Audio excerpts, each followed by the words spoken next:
does it any better than we do. It's your night, your fight, so get it right, baby.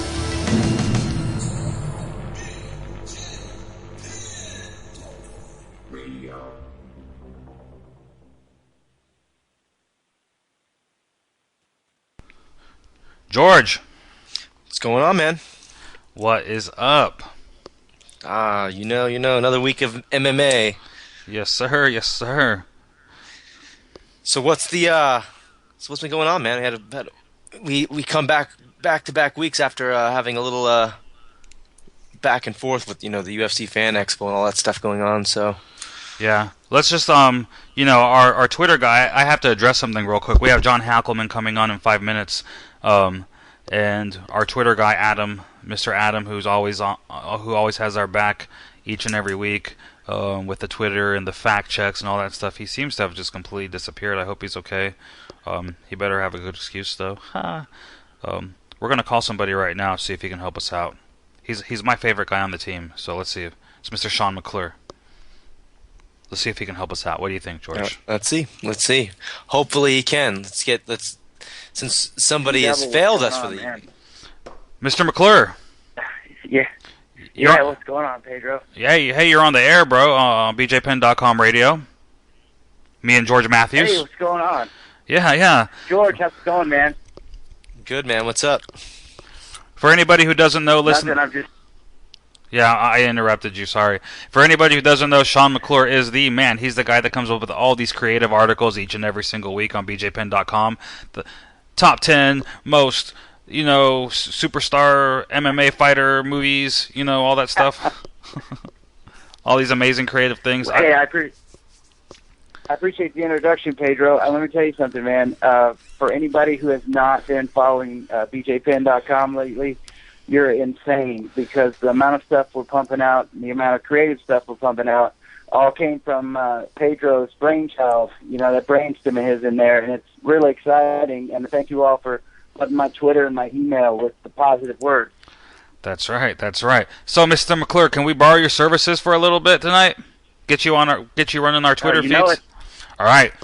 So what we need you to do is we need you to listen live on BJPen.com to this show right here, and then just from our Twitter account, I'll text you the login and password, because obviously we can't put that out like on blast right now. And you log in and just tweet the updates. Like, now we have so and so on. Oh my gosh, Kat Zingano just said that she's gonna give Misha Tate a vagina on her forehead or something. And like, just tweet stuff like that out. All the yummy stuff. Yeah, that would be no problem. All right, brother. Thank you. Hey, no sweat. Hey, Pedro, I have a question, man. Yeah. We're live and on the air. We're live and on the air. Awesome. If we're really live and on the air, I just want to tell everybody what's up, and I hope to see you again. Comment on my articles, I'll comment back. That's right. You heard that, folks. Sean McClure. He really is like the most creative writer on our team. I love this guy to death. Him and I, where did we meet, man? We met in like Kentucky, right? Or like Cincinnati, Kentucky, Cincy border. It was. Here comes Cali boy Pedro rolling into this, I guess, backwoods kind of town that we were dipping through, and I remember thinking to myself, this guy's like completely way too cool for this little town we're in. But it was really neat, man, to see like the West Coast vibe come in. Everybody sort of gravitated towards you. It must be a California thing, man. That's right. Good times, brother. All right, Sean, well, I'm going to let you go, man. I'll text you in a minute, okay? All right, brother. See ya. Thanks. Problem solved. Problem is solved. There we go. Just like that. So, who's on the agenda? We'll just get right to it. Who's on the agenda tonight? John Hackleman, right? Which, if anybody who doesn't know who that is, that's the leader of the Pit. The Pit being the gym that raised and bred UFC legend, MMA legend Chuck Liddell. He's also the head trainer. Is he still the head trainer of Glover Teixeira? Or did Glover move? I think that Glover trained a little bit at American Top Team for the last fight, but I think that that's just it's kind of like somebody just going to get some extra looks like during a camp. He's still a pit fighter. I mean, when he was fighting, he was giving the pit sign. The same thing that Chuck Liddell did on the way to the cage after every fight. So, as far as I know, he's still a pit fighter, and that's he's. I think that's what he claims. He was pretty much developed there too. So. Yep. But yeah, Hackleman, he's got a lot of guys. He's put together like a really killer roster that's kind of evolved with the times. They've got different they've got Glover now. They had Chuck before, like Pedro mentioned. They've had guys from the Ultimate Fighter like Court McGee. Dude's a legend. He's a legendary coach, man. I mean, absolutely. I'm really excited to have him on. Yeah, definitely. And he's definitely going to have some good perspective. A lot of times you hear about the like coaches like Greg Jackson and those the names that are so commonly heard now in mixed martial arts. And John Hackleman has been there for so long. He's seen like the evolution from the beginning, and it's going to be good to get some of his perspective on where the sport is now. BJPen.com. We have on some of the crazy things that have happened throughout the years. Agreed. We have a lot to talk about tonight. I think that we could go a million different directions with the show. We have some haters, we have some motivators, we have, some fans, we got cool bosses, we got all this stuff, we got call-outs and shout-outs and everything we got to do tonight. But we're kind of out of time right now. I got to get John on the phone, so we're gonna just jump right into this interview with Mr. Hackleman and see what's what. Sound good? Yeah, sounds good. Let me try to get this man on the phone. Yeah, while he's doing that, like I said, John is, definitely known for training Chuck Liddell, UFC former UFC light heavyweight champion, and definitely one of the pioneers of the modern Ultimate Fighting Championship that we see now. But like I said, there's other guys that have been part of the pit, and these are it's not just the bigger names, but it's guys who've been on the Ultimate Fighter and some of the smaller guys. I remember Antonio Banuelos from the WEC. He had some fantastic fights, some fantastic victories on the big stage, and he's definitely groomed and helped a lot of fighters over the years. Yeah, and I believe in the islands they call him Halle Boy, and we have him on the line right now. Mr. Hackleman, what's up? What up? How's it going? Yeah, good, really good. Just living the life, of the Howley karate guy. That's right. So that's right there. We've been George and I. George is the other host on the line right now. We've been talking about who we went on the show, and your name came up, and I can't tell you how we haven't been this excited for a guest in a very long time, because you're so synonymous with not just with the current state of MMA, but from the hardcore days and coming up all these years. For however many years you've been involved, more than we can probably count right now, or more than you even want to reveal or admit to. But it's a real honor to have you on the show today, sir. So I just wanted to start out by saying that. Thanks, man. Yeah, I remember my first fight with no rules actually was in Honolulu, Hawaii in 1976 at the Neil Blaisdell Center. That's right, the Blaisdell. Yeah, and it used to be called the HIC, Honolulu International Center. Mm-hmm. So they changed it. I don't know when they changed it. But yeah, we had our first no rules fight back in 76, and they called it the World Series of Martial Arts. And how much has it... That's been on for a while. Yeah, that's crazy. And how much has the world changed for you since those days? What? I said, how much has the world changed for you since those days? It's changed. It's changed immensely, and it's stayed the same. Like right now, I still train every day. I'm wearing my gi pants right now. I wear them everywhere. I'm actually eating Lihi Moi right now as we speak. But then again, I never thought I'd make a living doing martial arts. I don't know. It's definitely turned out a lot different than I thought back in the early days back home. Amazing. Did you ever expect? Now, obviously, you started, like the no rules fighting, the NHB days, and to where we're at today, where the UFC and mixed martial arts is like a global phenomenon. It's one of the fastest growing sports in the world, in the history of the world, and it's broken into mainstream now. I mean, it's on Fox television for free to the millions of people at home in America and around the world. Did you ever imagine it getting this big? No. And it came for a while to Hawaii, just a short while, and then it left, and boxing and kickboxing took over. And then, the UFC came in the early 90s and just started steadily growing and growing. And, I mean, there's nothing like it is now back then. So, no, never expected. You were talking about your first no rules fight. You said 1976. Take us. I mean, a lot of people, they don't even know UFC existed before 2005. So, a lot of fans don't even realize that.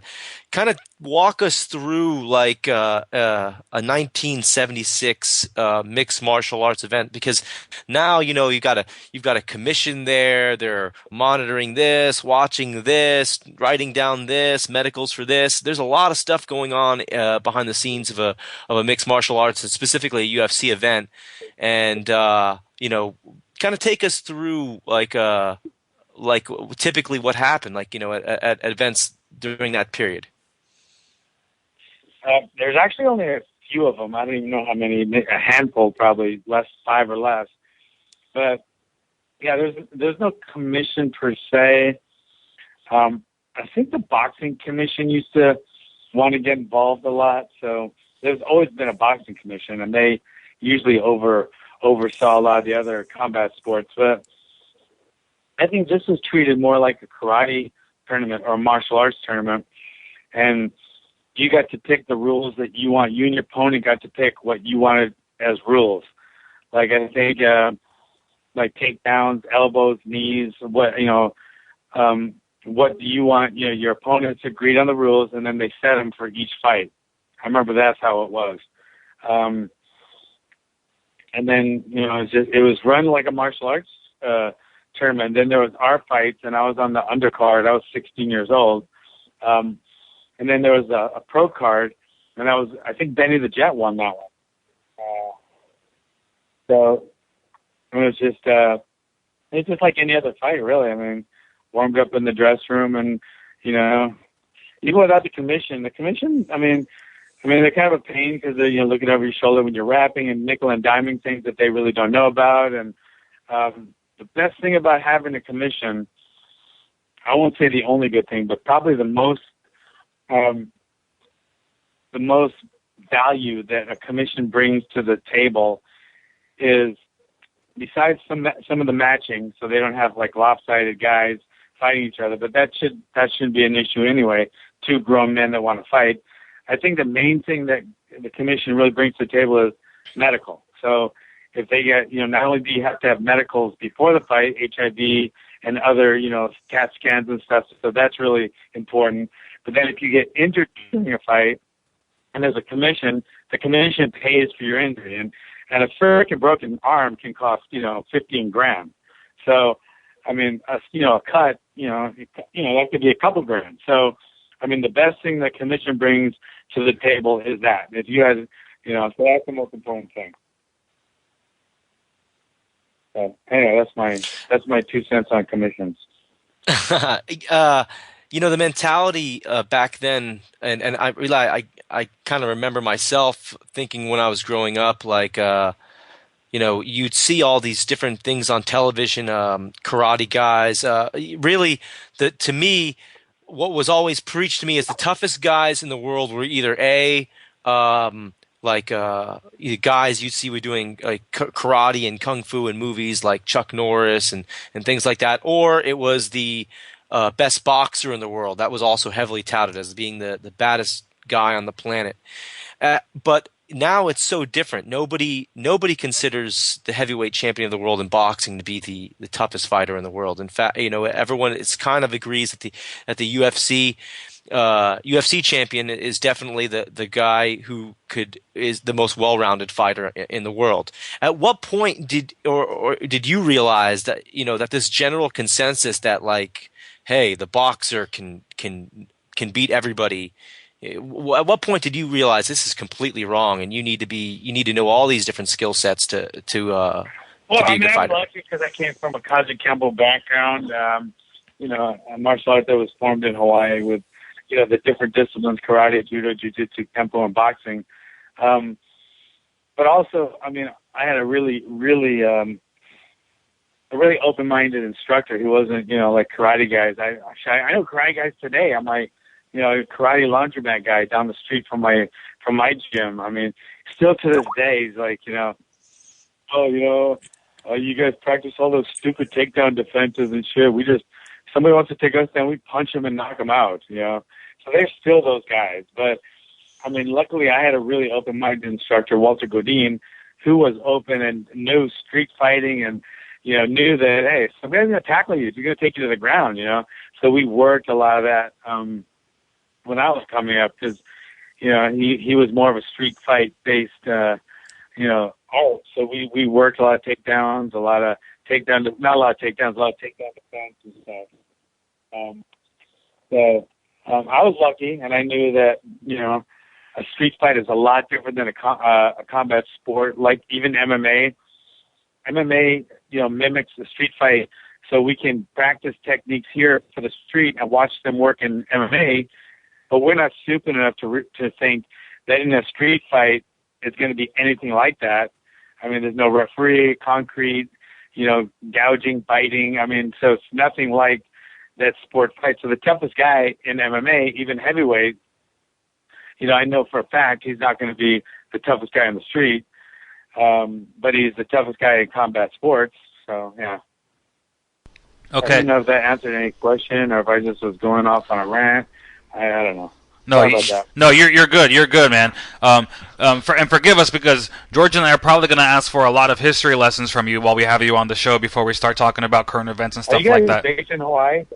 No, actually, I'm in. Are you guys based in Hawaii? No, I'm in Southern California in Orange County, and Georgia's in Atlanta, Georgia. So we're kind of like the national show right now.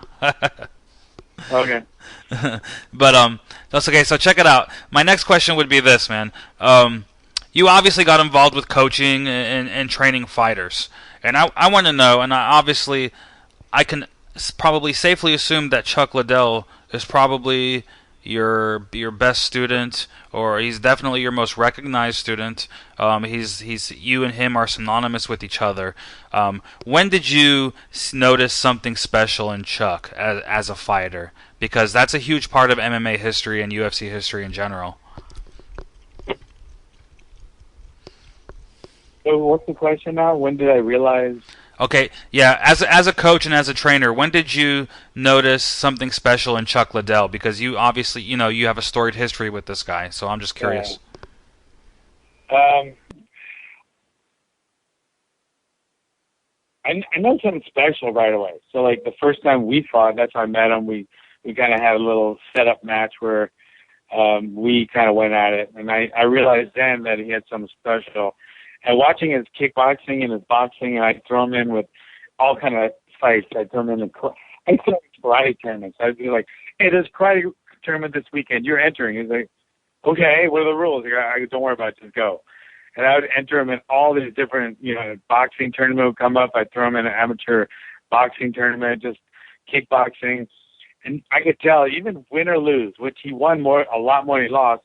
But even when he lost, you just can tell that he had whatever, and that's, and you guys can tell in the MMA, or UFC, he was just as popular losing than he was winning. I mean, he's just always been that guy. You can just tell he had star quality, huge heart. I mean, unbelievable heart and aggressiveness and the willingness to bang and just that larger than life aura. he's always had it. You know, like I said, amateurs, they were paying me to bring him over to fight. You know, amateur kickboxing, they would pay for him to fight just because he brought that energy to a card. In your opinion, John, Yeah. in your opinion, is a prime Chuck Liddell the greatest fighter on the planet?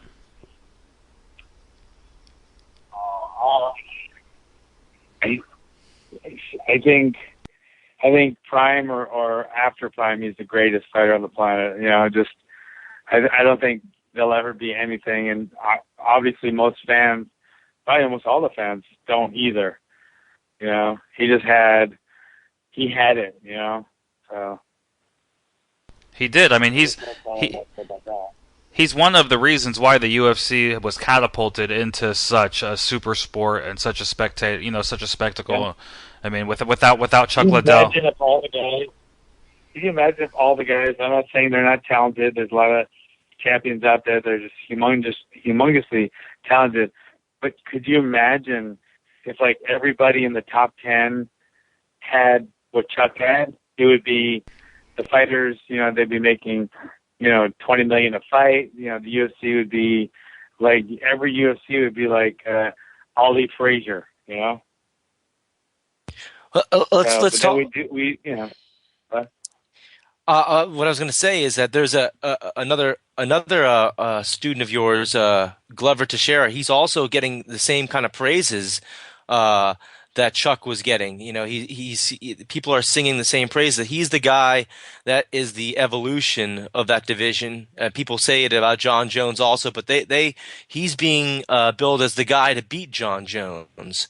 And when you see when you've seen a guy like Glover grow over the years, how do you compare and contrast like the growth of Chuck to the growth of Glover? Do you kind of see maybe him kind of following in those footsteps a bit?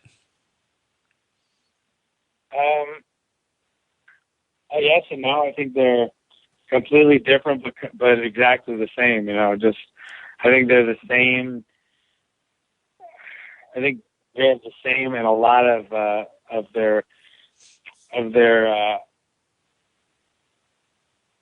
traits, you know, but they have different skill sets and they have different, you know, you'll be watching one thing from Chuck. Chuck had, you know, like his picture perfect, you know, timing was so much of his everything, you know, he had that timing.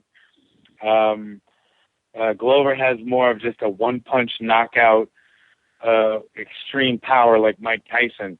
Chuck would be more like the Ali with a straight right hand backing up. They both have great takedown defense. Glover probably likes more submissions more. But all in all, they're both, you know, put together. Chuck was Glover's mentor. Loves Chuck like a big brother. And so a lot of Chuck rubbed off on Glover during their time training together and you know, being together as, you know, a family. So, I mean, there's a lot of similarities there, and they definitely have that.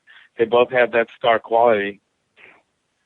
Is Glover, in your opinion, is Glover the guy to beat John Jones? And what is it that when you watch a guy like John Jones, you know, he's definitely ran roughshod on the division. You know, he's finished a lot of guys, a lot of good guys, a lot of legendary names. Where is it that a lot of guys have gone wrong with coming up and formulating a game plan to beat John Jones? And is Glover the guy that will you know, get that job done? I think anyone that Glover lays his hands on is in trouble. He has the kind of grappling pedigree, you know, that's, you know, pretty unusual to go along with his one-punch knockout power, along with his unbelievable takedowns. So with those put together, anyone that he lays his hands on is going to be in trouble. There would have to be an effective game plan against John Jones, but then again, I think just as much there'd have to be a serious game plan that they had against Glover because, I mean, they both have so many skills, but I think Glover has that one-punch knockout more than anyone else out there right now in the light heavyweight division. A lot, and he's definitely. I think a lot of the jiu-jitsu guys know him as an actual standout grappler too. We've seen him in ADCC, and really he's showing his stand-up ability. Do you kind of feel like that? We haven't even seen really the best Glover Teixeira yet. No, I don't think you have. But then again, I mean, he fought a really tough kid last time, Tahuna, and that kid's a beast. And so Glover just just standing with him, stood with him the whole time, but he just boom showed how quickly he could take someone down and finish him, boom, just like that. So so he did that. Then went against a really tough brawler like Rampage. He showed his skills there too. He took him down dozens of times. Seemed like it wasn't quite dozens, but and then he also beat the shit out of him. I mean, nobody ever beat the shit out of Rampage like that in 3 rounds, That's true. Now I'm going to backtrack a little bit, John. As interested as I am in the whole Glover thing, I'm still kind of more interested in the Chuck Liddell talk. And my question to you is this, bro, because towards the end there of Chuck's career as a fighter, we saw him lose a string of unfortunate fights and stuff like that. And right now I can kind of draw the same comparison to my boss and friend BJ Penn. A lot of people think that he's on the downside of his career. He's lost his last several outings and so on and so forth. At the end there with Chuck, was it hard for you to let go? Because you're not only his coach, but you're also his friend. Is that something that you wanted to see him keep fighting, or were you after that Rich Franklin fight? Were you just ready to be like? Was that like it for you? Were you like, Chuck, it's time to hang him up? What was the whole thing? What was the whole thought process there in that time? I'm not really an MMA trainer per se. I'm more of a martial arts guy, and I love to train guys. I mean, Chuck started off with me in my backyard, and he was just one of my students. I mean, he went through the ranks like everyone else, going from white belt to black belt, and he happened to want to fight. He came to me and said, "Hey, I want to fight," and I was like, "Oh, bro, I already fought. I already had a career. Let's just have fun training." And and that's how it was with Glover. I just love training with Glover, and I don't really love to be an MMA trainer. I just love to be a martial arts and fitness instructor. I would have been happy with Chuck if he quit, after his first fight. And I went, well, you tried it, okay, but he wanted to go on, and so like towards the end, I was like, oh, we're done, let's go. And he's like, nah, one more, I can do it, and it had to be him. So I would have wanted him to just quit, mainly just because I don't really care to see any of my guys fight. I'd rather we just all trained and had a good time and had regular jobs and then hung out. But so it was hard to see him get hurt. It was really hard to see him lose. It's a sport, and you don't really lose that much when you lose a sport, I don't think. But I hated to see him get hurt, and that killed me. I agree. I can kind of relate to that, a little bit, like I said, because with BJ, with what BJ's been going through in his last few fights, it kind of sucks. I was really just curious to get your take on those days. He's supposed to come here. He should. He's supposed to come here. Hey, we talked about it because this could be like old school for him, because we're old school like no other gym is. Right. But he got all this, he does, he's a fancy guy. He's got all the money, his family, and they just do like fancy, like plyometric shit. And they just do all this crazy stuff. But I mean, the pit, just real simple. But I mean, to answer that question, yeah. So I mean, I wanted Chuck to retire way before, but he wanted to keep fighting, and it has to come from his heart. So I was behind him no matter what he wanted to do.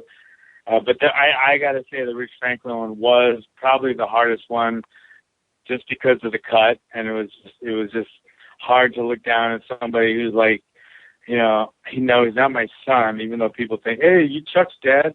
No, he's not my son. There's barely 10 years between us, but he's like a little brother to me, and I love him. And he's just watching him lay there in pain and cut, and it's like, so we had a talk, and we went for the hike to the mountain, and we decided a lot of stuff on hiking on the mountain. And one day we just said, let's just decide, once and for all. And we took the hike and just said, fuck it, we're done, or you're done. So that was hard. It was hard to see him get hurt. It's hard to see. It's hard to see any of my guys get hurt. It kills me inside. Towards the last few of Chuck's fights, though, we saw a little bit of a different Chuck Liddell. Like he was changed up some of his training, had done some different things. I saw him training with Einstein from 10th Planet. Doing a lot more, like going back to more of his roots, I guess, with some of the wrestling and grappling. Was he more just, do you think, trying to shore up holes and learn some new techniques, or was he just saying, hey, I'm going to take a different strategy? Everyone's kind of expecting me to stand and knock him out, so maybe I'll switch it up and kind of confuse people. No, because as you saw, he went out the way he came in. He went out, which he didn't go out wrestling or jiu-jitsu or anything else. He went out because he wanted to bang. He went after Rashad when he shouldn't have. He went after Rampage when he could have laid back. He went after Franklin against the cage, just reckless and just banging. He went out banging. He didn't try to wrestle anyone. Because Scott's his friend, and he had a new fitness routine with like hydraulic stuff, and Chuck just wanted to try that. And Scott was a good friend of Chuck's as well. The other wrestling stuff, the only other changes were, really had brought in, Sammy the Bull Henson, and he's the most non-wrestling wrestler in the world. He likes to, he's almost like an MMA fighter when he was wrestling. You Google, YouTube Sammy the Bull Henson and watch him wrestle. It looked like an MMA fight. So, he was working with a little bit of Chuck on position and, just stuff like that. But, overall, nothing really changed. Chuck was a banger, and that's why people love Chuck. And Chuck went out, on his shield. He went out banging. He could have probably, done a little better in some of his later fights if he, picked his shots a little more, used a little more strategy and stuff. But, as much strategy as you tell Chuck, the second he laid his hands on someone, strategy went out the door, and he just wanted to knock him out. That's an excellent segue, actually, because there was an interview that came out recently where Chuck was, kind of showing a little bit of disdain towards some of the newer fighters and how they're fighting fights, and that they're not really going out there to finish fights, and they're really playing it safe, and they're really just not fight. They're not really putting on fights. Do you kind of echo those sentiments with a lot of the stuff you see in mixed martial arts right now?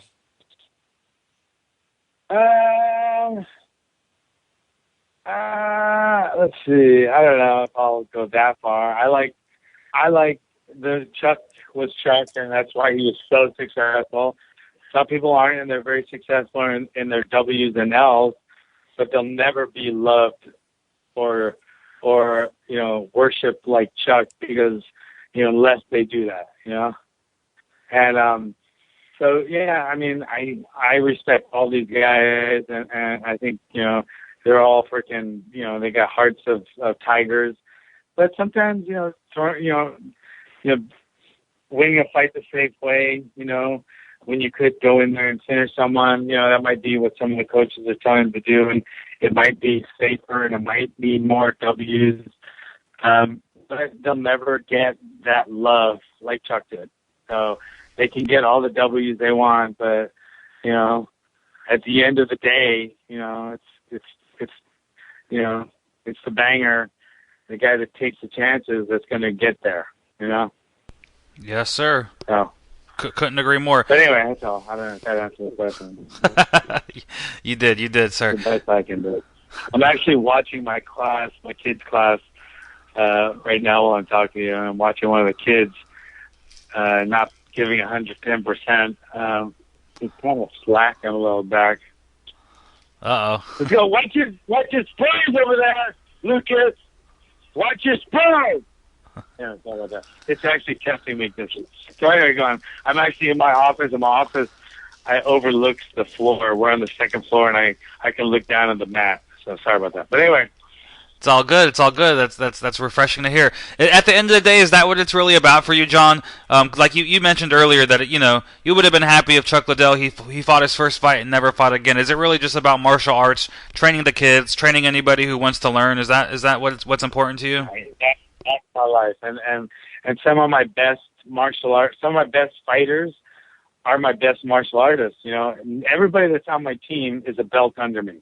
They have to be in my class. They have to go for their belts. They have to put on their gi when it's time to train with the gi. Court McGee just got his black belt from me. Ramsey Nijam, all those guys, Glover Teixeira, they're all martial artists under me. Glover used to teach my kids class and my adult fitness class. So all my guys are my martial arts. They're my family. And if someone want to fight and do a sport, UFC or kickboxing, whatever the hell the sport they want to do, I'll help train them and get them as far as I can. But like I said, at the end of the day, I still want to hang out. We'll barbecue. We'll do some martial arts. We'll work out together. We'll work on techniques and we'll train. We'll hike. We'll go jogging, and we'll live a healthy, pit lifestyle. But some of my guys want to be fighters, so I'll go to Boston. I'll go to Indiana. I'll go to Brazil. I'll work the corners. I'll help them any way I can to get to their, championship. Or if they want, I'll just help them get a black belt and, get into the police department. So I'm good either way. That's an amazing philosophy to have. How is it as a cornerman for you? I mean, you've obviously been cornering the best fighters in the world for a very long time. Is that something that you feel is an important part of? I despise working corners. I love my guys. I hate working the corners. I honestly feel like I'm good in their corner because they have faith in me and they know I've been there so many times. They know I'm telling them the truth and they know my strategies are pretty tight. But I actually hate doing it because I get nervous and I hate seeing my guy and I get nervous when he comes back in between rounds. So I don't like to do it. But like I said, I want the best for my guys. So if they ask me to do it, I'll never say no. Amazing. All right. Last question for you, John. You've been very gracious with your time with us tonight. Your student Glover Teixeira has a very important fight coming up against Ryan Bader in the next couple months. How do you see that fight playing out? And that's my last question for you, and we'll let you go. Man, I can never play out a fight. I think Bader's so good, such a good wrestler, such a tough guy. So many. He's such a. He's a new age fighter that. Not only is a wrestler, he's got submissions, he's got striking, but Glover is just too strong, too fast, too dynamic, and he hits too hard. I just see him as just being a little too much. Amazing. So as much as all right, sir. I really like Bader, and I hope nobody gets hurt or anything, but I just don't see it, unless he comes up with some crazy strategy. But at the end of the day, whatever your strategy is, as soon as you get hit on the chin, it's all out the door. Okay. I feel like that's how it's going to be, unfortunately for him. And I just hope nobody gets hurt and they have a great fight. And obviously, if I was a betting man, I definitely bet on Glover, even if he wasn't my fighter in this fight. But So I just see him being a little too much in all arenas. Okay, and follow-up question to that. I said that was the last one. I lied. If Glover beats Ryan Bader in Brazil, should he be the next contender for John Jones's title? I don't know. Whatever Dana and Ed Suarez come up on, I think I don't know. Like I don't know I'm not such a fan where I know all the light heavies and who they fought and who's next in line, and it's not like the WBC or the WBA. So, I don't know if he should, but so I can't say. I think that so I kind of punked out of that one. Sorry. No worries, no worries. Thank you very much for your. Thank you. Bro. Thanks a lot, man. Thank you for your. Guys. All right. PGS said hi. I will absolutely. There he is, coach of the pit, John Hackleman. Man, I didn't even realize that they were holding no holds bars events in the Hawaii 70s, 1976. I had no idea. That's why I was really curious to see like what the atmosphere in an event like that would have been like if you're in the crowd. Are you like, oh yeah, because you go to a UFC, everyone's seen a bunch of it already, so they're like, oh yeah, we're getting ready for this UFC. But if you're walking in for like one of those, and then you see like a no holds bar fight, where they're probably not using any gloves, it's just probably bare knuckle. I would think. I don't think there was any. Well, they might have been using those small karate pads, the little shin guards and little. Because he said it was kind of like a karate tournament, right? But you just picked your own rules. I mean, who knows? Could have been bare knuckle. Yeah, I don't know. It's really weird. If it's a no holds barred fight. I mean, some of the footage I've seen of a lot of the no holds barred fights were, it's pretty crude from back then. So I'm just really curious to see how an event kind of played out back then, because the crowd must have just kind of been in awe of what they were seeing. Yeah, very interesting. I mean, that dude he said that he was 16 years old in that fight, I mean, talk about somebody who's been in the game for a long time.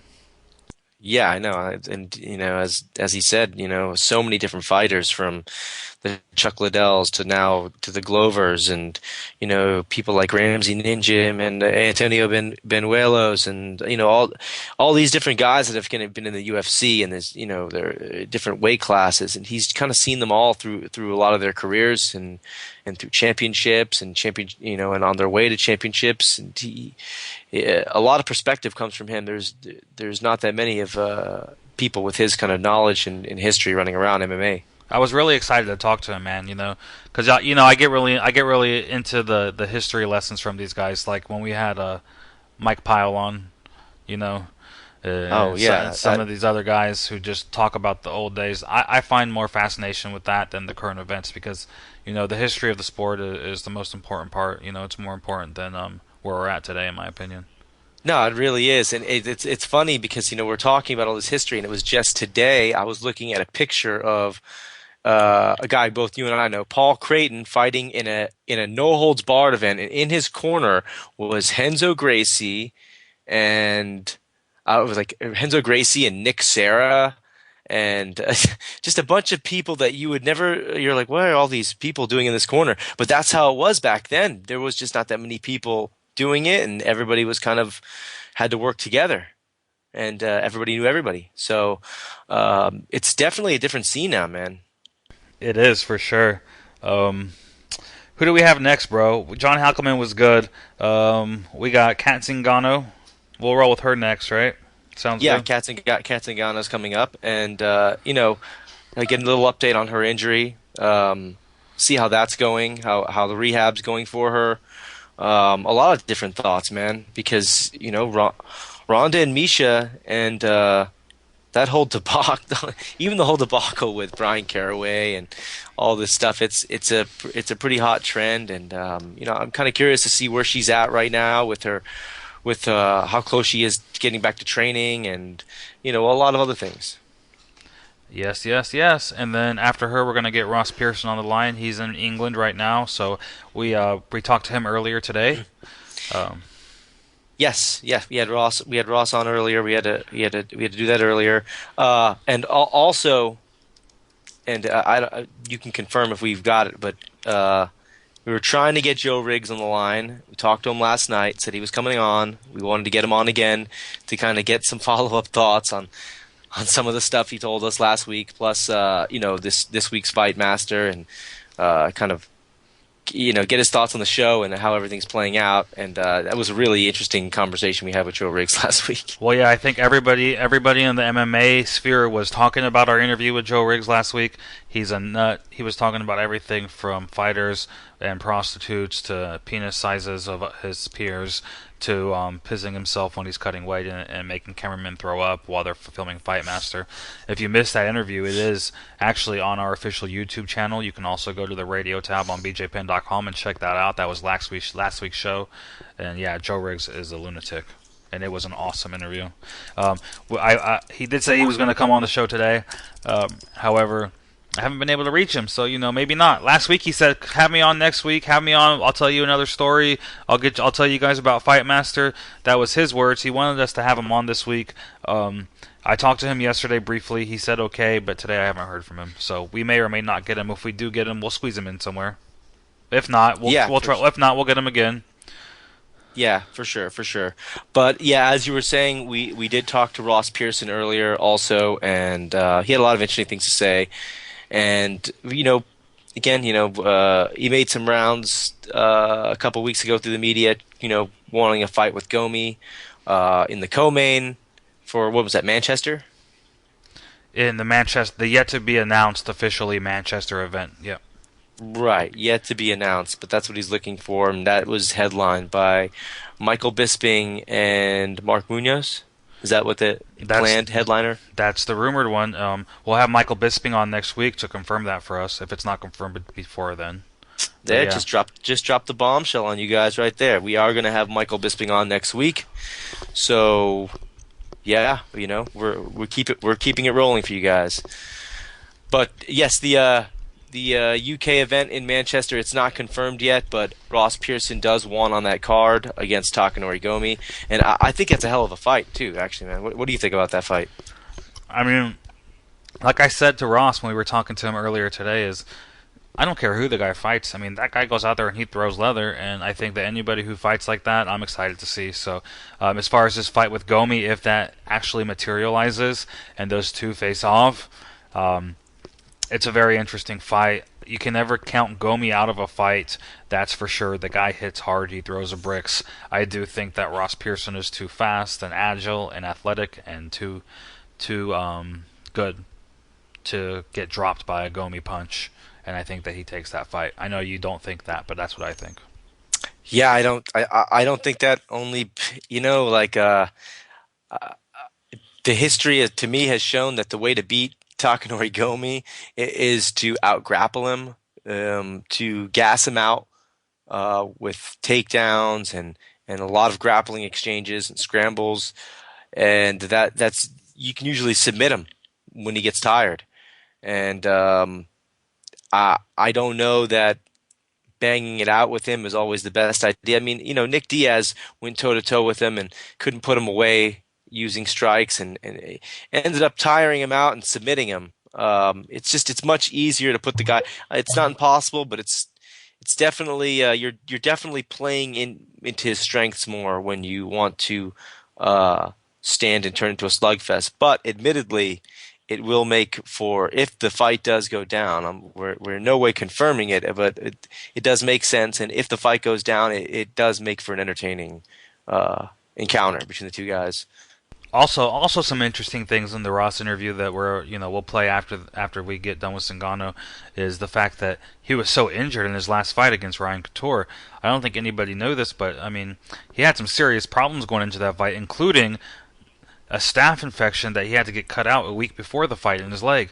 I mean, he went in there basically half a man and destroyed Couture in the second round. So, very interesting bit of information that he revealed to us on the show. Yeah, he'll kind of get into it in detail, and you'll hear his thoughts on the whole thing, and really, it's very telling. Ross is a very well-spoken guy. He's a lot different than his his English brother over there, Michael Bisping. Who definitely does play. He plays the heel role, and he knows he's good at it. It's a little bit different with Ross. He just wants to train, and he's kind of a grinder, and he just wants to work hard. And you kind of get that from speaking to him, and um, it becomes really apparent when you're talking to him. Those are the kind of things that's the kind of guy he is. He's just kind of a nose to the grindstone, get the job done, and results will happen. That's true. So That's true. Yep, that's true. Let's before we get Cat on, let's talk about our sponsors real quick since we have a few minutes of dead time here. Um, we have, as always, Athletic Greens. Um, you can find them on Twitter at Athletic Greens. We have MMAwarehouse.com. In fact, if you go to BJPenn.com and their banner is probably up, both those guys' banners are probably up on our website. Click them, check it out, or just follow them on Twitter. Whatever you got to do, go visit MMAwarehouse.com. They have great deals, great prices. George, you know about their pricing. You're one of their most loyal customers. yeah, and the one thing I'll say about both of those sponsors, and it's it's very different than a lot of other people who talk about, oh, we're just plugging this guy, we're just plugging this guy. Is that legitimately those those two do great jobs with their products and services. MMA Warehouse is by far the cheapest place to get gear, and it has all the newest stuff. It's just a fact. It's just true. For whatever reason, it works out that way. I'm telling you, as somebody who goes through training gear like crazy, okay, uh, like I have to end up looking for, you end up looking for, what you can get deals on and things like that. And it's always the cheapest place to get gear. There's no question about it. They must buy enough bulk and quantity with some of these vendors where you just can't compete with them. And as far as Athletic Greens, simply just try it, or you're going to be like I was. And, the story I can give you is that I literally sat there with this Athletic Greens. They sent me the product. It sat there on my counter because I already take supplements. It sat there. I did not touch it. I didn't open it. It must have sat there for 2 months. Finally, I said, you know what? Let me just try this. I tried it, and I never looked back. I couldn't believe how awesome I felt, and it's just a natural. It's just all natural stuff. It's super high quality, and I stopped having to take all the regular multivitamins and things like that I was taking, and it just works great for training, or even if you're not training. And it's for anybody who wants to live a better lifestyle and feel better and get a little bit more energy without the caffeine and jitters and all that nonsense. Give it a shot. You won't be disappointed. Yeah, we love our sponsors. Yeah, definitely, definitely, definitely. Yep. So that's that. What do you think about? We have 4 minutes until we get Cattle on. So what do you think about this weekend's fight card? I honestly am most interested in Rory McDonald versus Jake Ellenberger. I know the main event is John and Mighty Mouse, and that's a good fight, and that's for the title for the UFC flyweight division. But in my opinion, the real draw on that card is the co-main, which is Ellenberger and McDonald. Yeah, I'm gonna have to agree with you. Rory McDonald and Jake Ellenberger is gonna be is kind of the standout in the uncrowned main event because, because Rory fought on a card with BJ, and BJ's shine made Rory a little bit bigger of a star. It's just simple facts.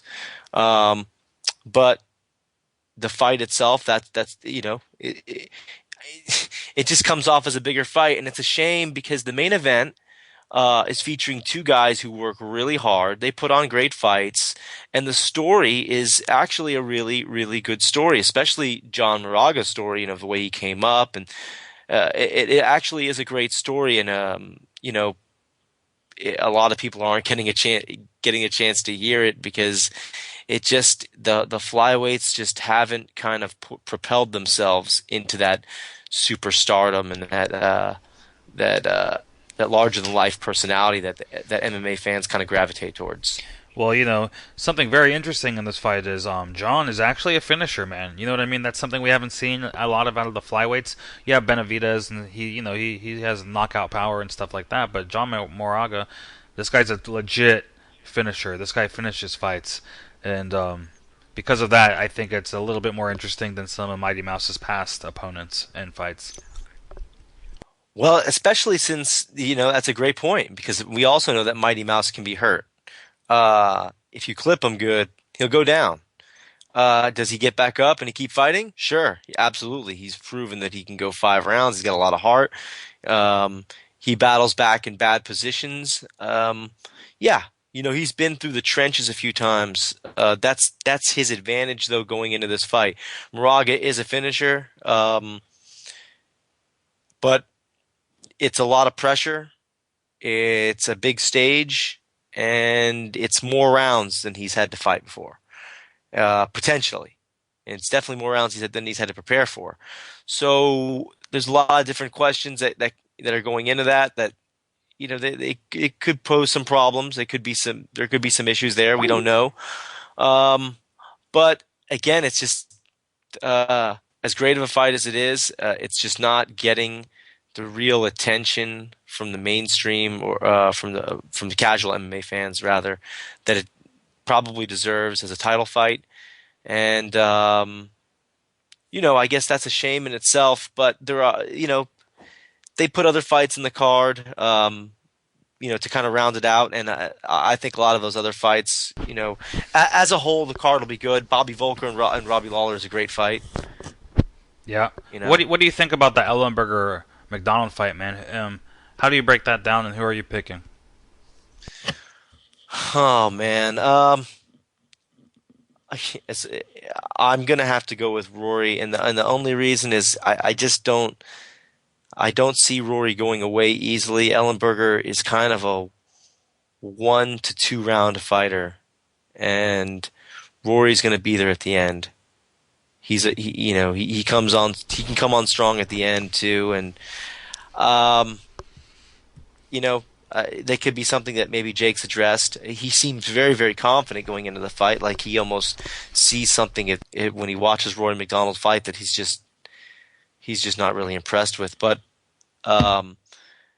if I have to just weight evenly, and you put the gun to my head, I'm going to pick Rory simply based on some conditioning advantages that I think he possesses. Interesting. When I look at this fight, and one of the reasons why I'm so excited in this fight, and mind you, I don't have any sour grapes about the Rory BJ fight. Okay, I mean that's in the past. That's what it is. I'm looking at this purely as Rory McDonald fighting Jake Ellenberger, and I think that by far Ellenberger is Rory McDonald's stiffest test to date. Okay, I think that stylistically Ellenberger is a tough fight for anybody, and his power he possesses could really cause problems for McDonald. I mean, unless Rory can avoid those power shots and he can avoid the takedowns, I think he's in for a very long night, man. Now, I hear you with the conditioning thing.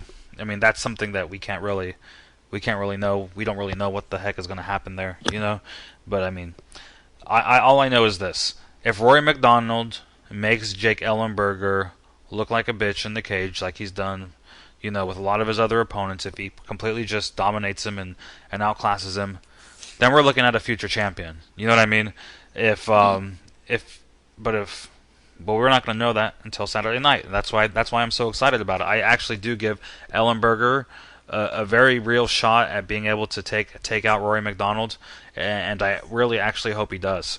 I don't really like the hyped guys. I don't like the guys that are really surrounded by hype, and it takes a lot for me to be sold on a fighter with that kind of hype, the kind of hype that Rory has, So, I mean, we'll see. But I'm really excited about that fight. I don't really care about the other fights. That's the fight I want to see. That's why I'm tuning in on Saturday night.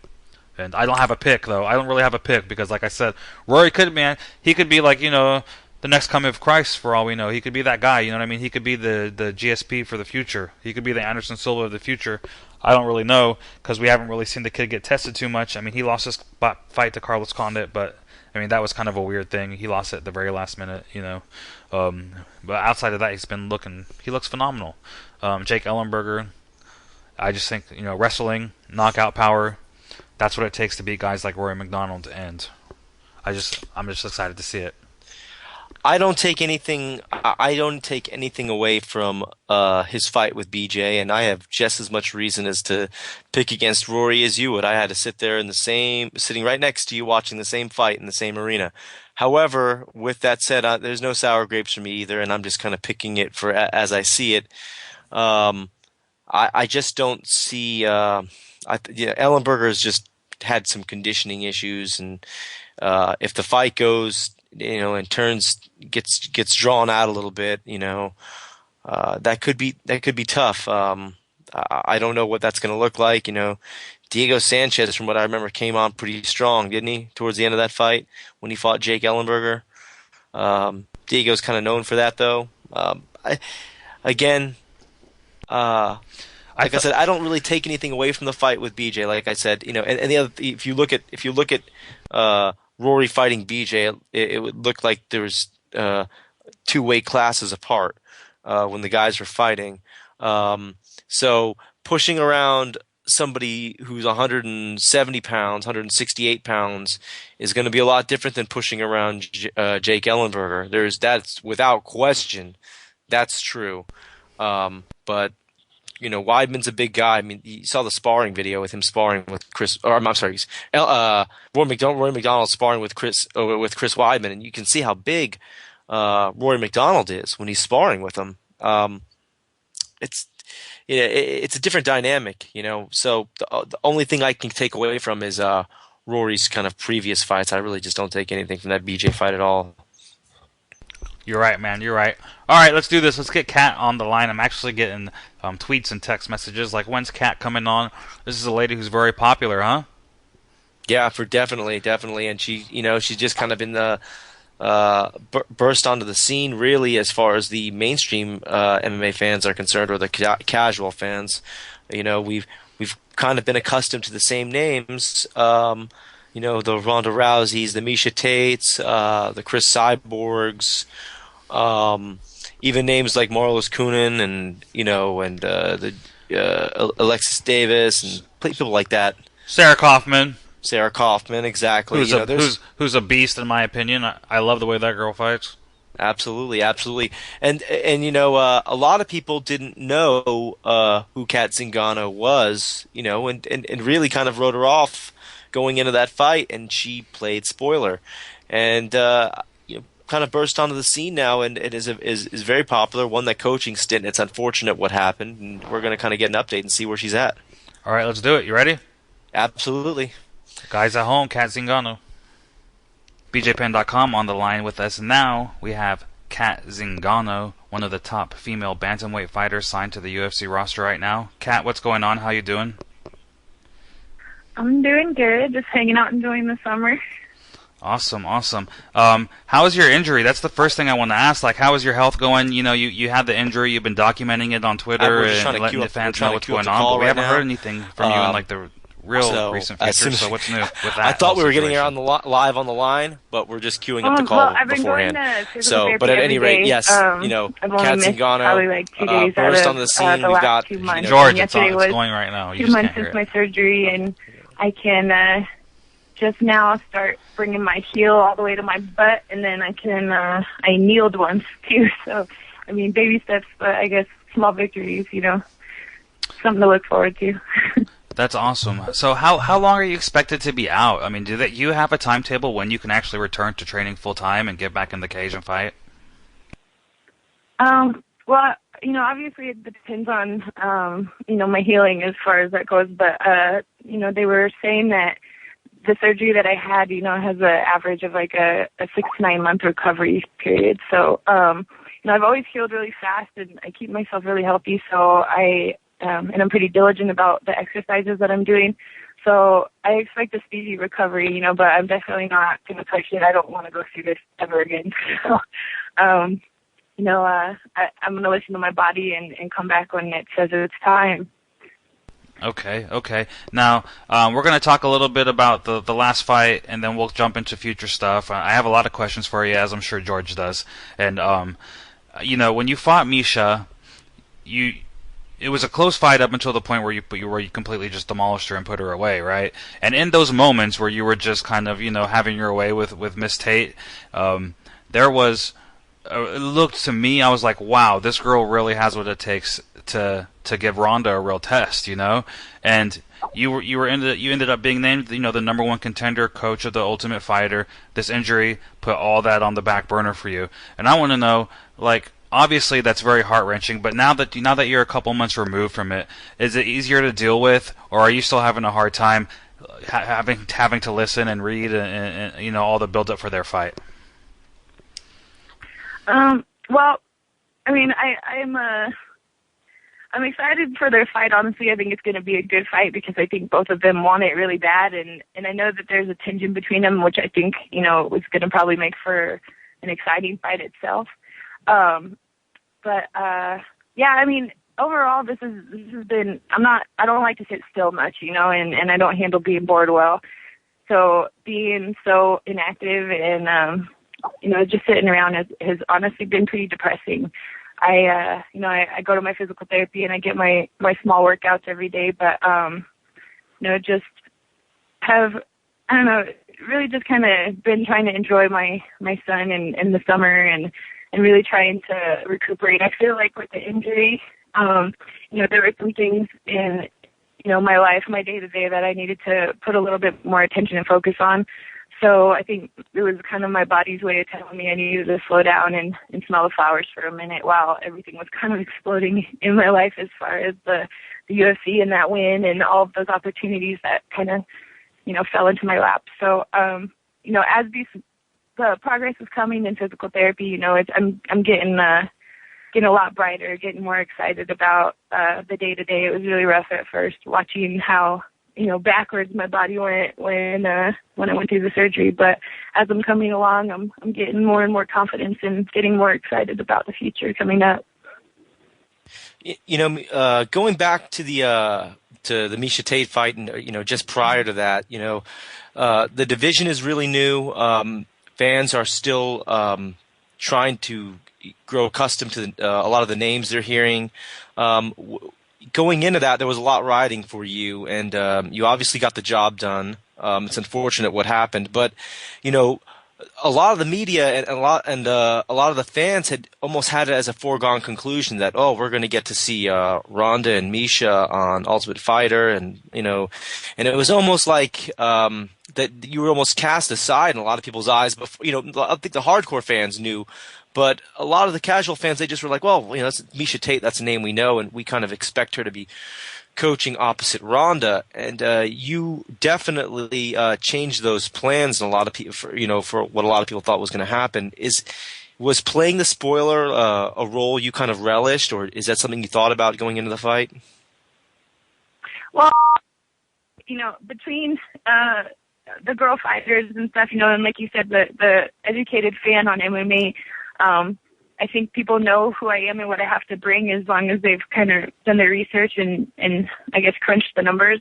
But, going into the fight, like I know my intensity. I know the level that I bring as far as the skill and technique that I have to offer a fight. And, I've watched Miesha for a while. I think that she's a very talented fighter. I just think that, as far as being rounded and just the level of training that I put into everything, I knew that I was going to go in and win the fight. The problem I had was I feel like it took me a really long time to wake up. And although that was a kind of crappy experience, it was really good for me to end up on the bottom of some of those things. I've never been on the bottom of someone, honestly. I've never been elbowed in the face. I've never taken a bunch of strikes and stuff. I've never walked out of a fight with my face all slothed like that. And it was actually a great experience because I don't like it, and it's keeping me on my toes and making me want to sharpen all those tools and just use it to advance in this bracket and go ahead and do what I have to do to become the world champion. You mentioned you kind of got off to a slow start there during the fight, and was that something that you kind of attribute to the UFC jitters that people talk about, that he had to get adjusted to the crowd that was there and everything that was going on, or what exactly do you attribute that to? Well, a little. I mean, I don't really want to conform to believe that there's this crazy nervous energy that flies around and just distracts the hell out of a fighter. But it was crazy, you know. I remember listening to an interview Misha had done before the fight, and she said that everything was going to get to me, and that it was going to be emotional, and that it was going to be a new experience for me, and that experience was something that was gonna give me a problem. And I just remember thinking, like, wow, she doesn't know me at all, you know, for her to think these things about me and to have seen me fight and to watch my career, like, that's almost naive of her to think of me. And then as soon as the fight was over, I was like, dang, well played, Misha. You know, like, I guess she knew. And yeah, it was just weird. I just felt like I couldn't really move my body, and I was just kind of watching things happen to somebody else. I felt like I was standing outside myself. And then finally, you know, she pushed off my face after that first round, and that really irritated me. It made me want to come back and just, you know, fight hard. And I don't know, I guess stand up for myself on that. And then as soon as I got about halfway through the second round, I realized that she had given me everything she had. You know, I felt like she had pushed her cardio, she had pushed her technique, she had pushed her intensity and her will, and I still had, you know, miles to go. So when I woke up and was in that heel hook, and I just kind of calmed myself down and swung myself around, at that point I was done losing, and there was nothing that was going to stop me from winning that fight. So was that would you say like the second round is where you kind of felt Misha break? Yeah, I guess so. I wouldn't say she broke. Like, I don't feel like she broke, but I feel like she threw, you know, everything she had there, and there was nothing left to do, and I was still taken, you know. So I guess maybe she broke to herself. I can't really tell. I mean, it's, in retrospect, it's just a really crazy feeling how all of that happened. And I don't know. I'm glad I went through it. I'm glad I experienced that, because now I know exactly what that feels like, and I don't think it's going to happen again. You know, I don't anticipate it will, just from what I've learned from the experience, but I'm really looking forward to the next shot, so I can prove to myself that that's not me and that's not how I roll. You know. So what happens next for you, Kat? You're gonna rehab. You're gonna get back in the gym, and when you're ready to fight, you're obviously gonna fight again. You are technically the true number one contender in your division right now.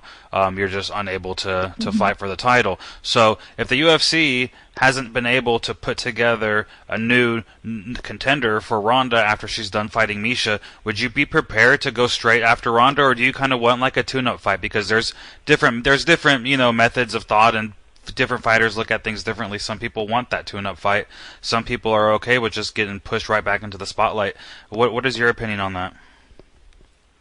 Well, my opinion is that I just really want to start where I left off. You know, I worked so hard. I fought through, you know, physical, mental, personal adversity to get to where I was. And, you know, this knee injury was just a slap in the face, and it really sucked. But, you know, the thing that keeps me going is knowing that when this knee is healed, I get to start right where I left off. And, you know, I'm pretty motivated from my last fight, too, because, you know, I feel like even though everyone saw me come back, it still doesn't say anything about my potential of what I'm capable of. So, you know, I was super excited to get out there and show it in my fight versus Ronda. But, you know, now I feel like it's going to be even more of a force to be reckoned with, because just I have been benched for this long, and I'll be benched by that time for even longer. And, you know, nothing motivates me more than something or someone telling me I can't. So, you know, I'm looking forward to getting back in there, getting my title shot, and running with it. I'm excited, and yeah, I'm glad I get to start right where I left off. That's great. You know, it's unfortunate because we've seen the way Misha and Ronda goes down, you know, in their first fight, and I was really looking forward to seeing Ronda tested, you know, by someone with your skill set, because you know, I think that you won't get bullied around like some of her other opponents have gotten bullied around.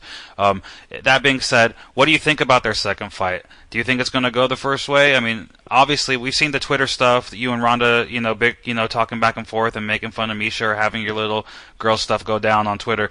But are you picking Ronda to win the rematch as well? You know, ideally I want Ronda to win, because, like I said, I just want this to have been a little moment in time that I'm going to look back on, and it sucks, but everything was still the same. You know, I still get the same fight. I still have the same opponent. You know, all of that.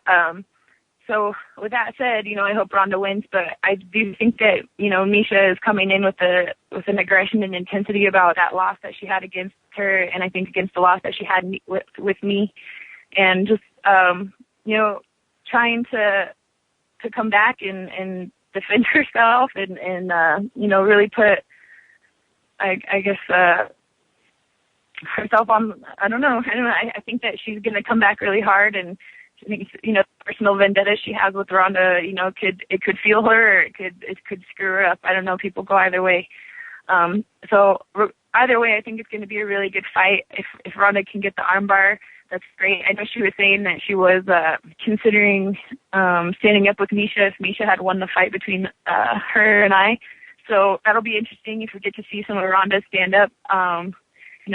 With Misha, she's very intense and she just comes in ablazing, and that could be something that she's tweaked a bit for Ronda's style now that she's seen Ronda fight a couple more times and is on the same playing field again. So we'll see. I'm very interested in seeing how that goes too.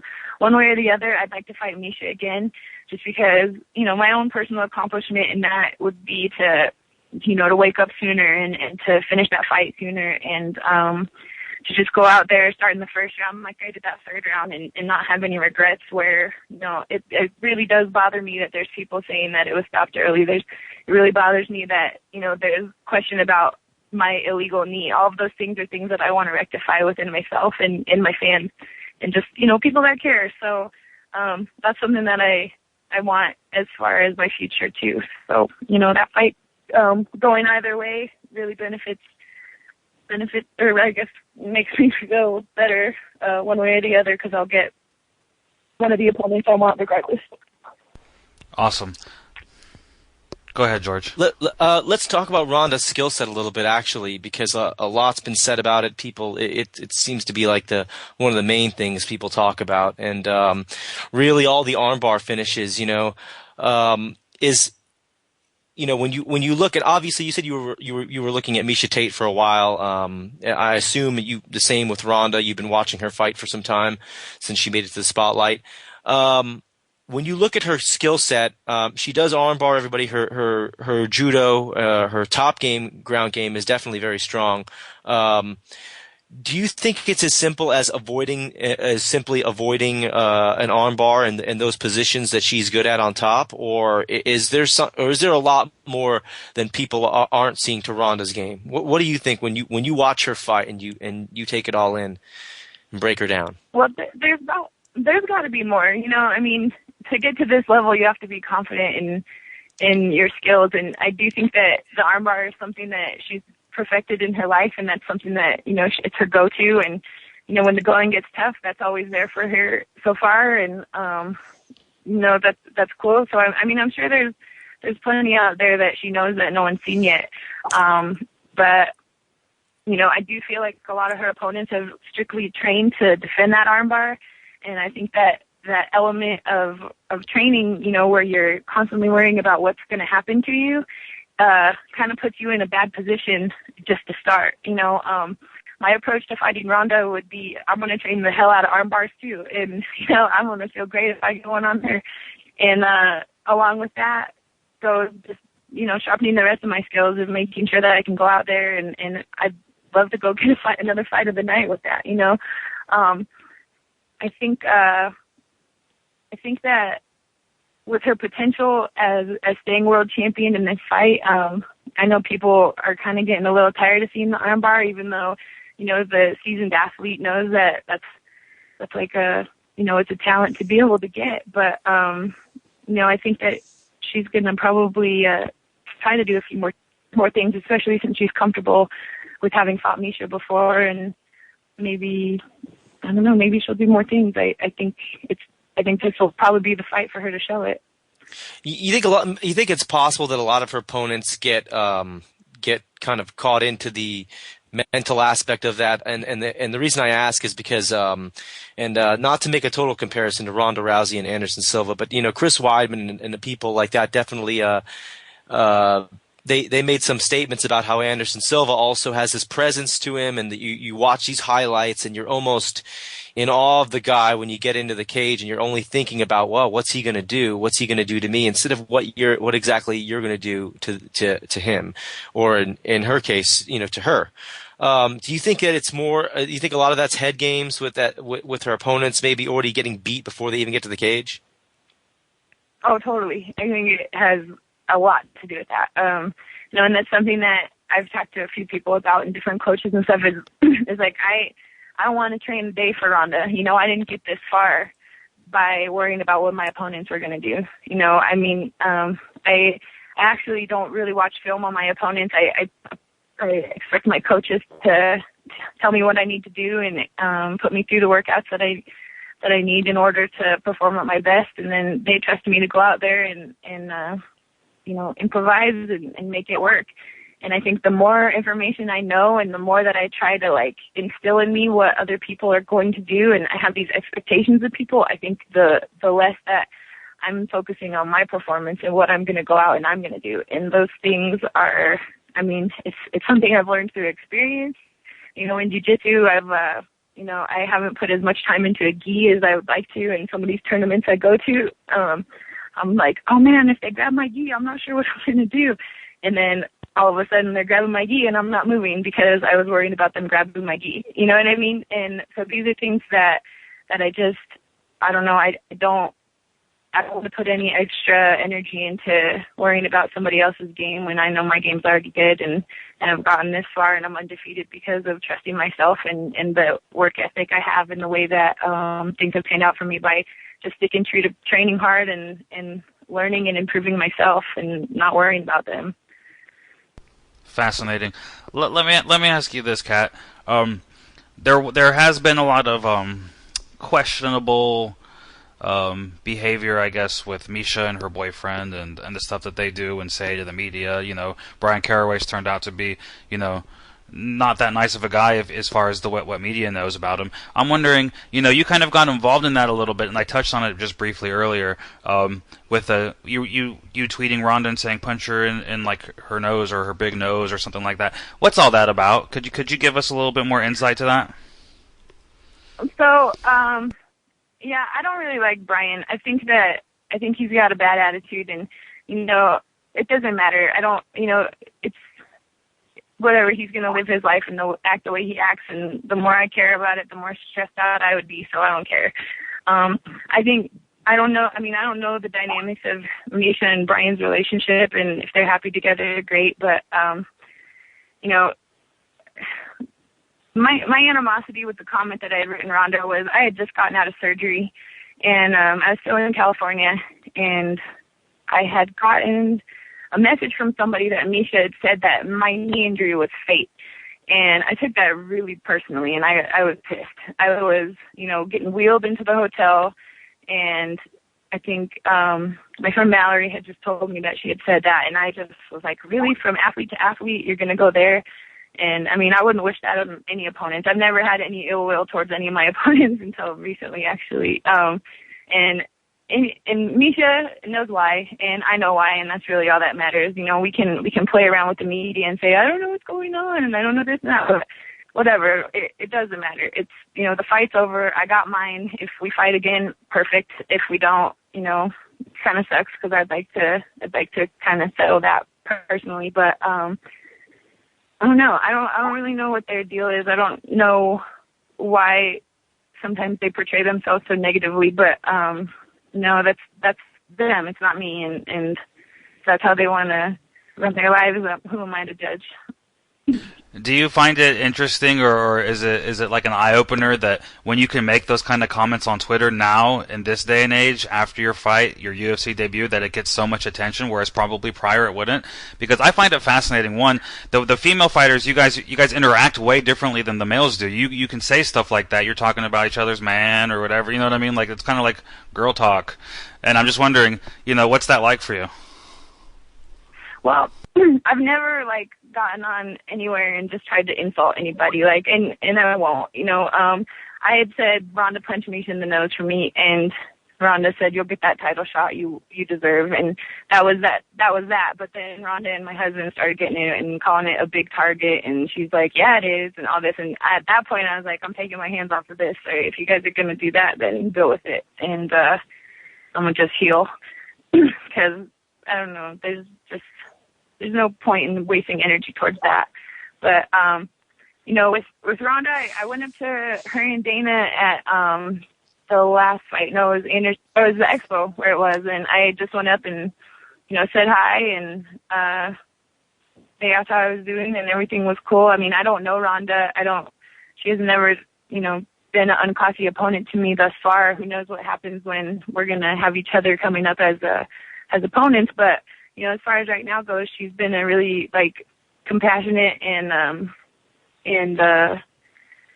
I don't know, I guess a classy opponent, but, like I said, I don't know her, and that's not going to change the way that I fight her. And, right now it's all business, and it's all about passion and who wants it more. And until I'm done in that cage, I'm not here to make friends. I'm here to live my life and accomplish the goals I've set for myself.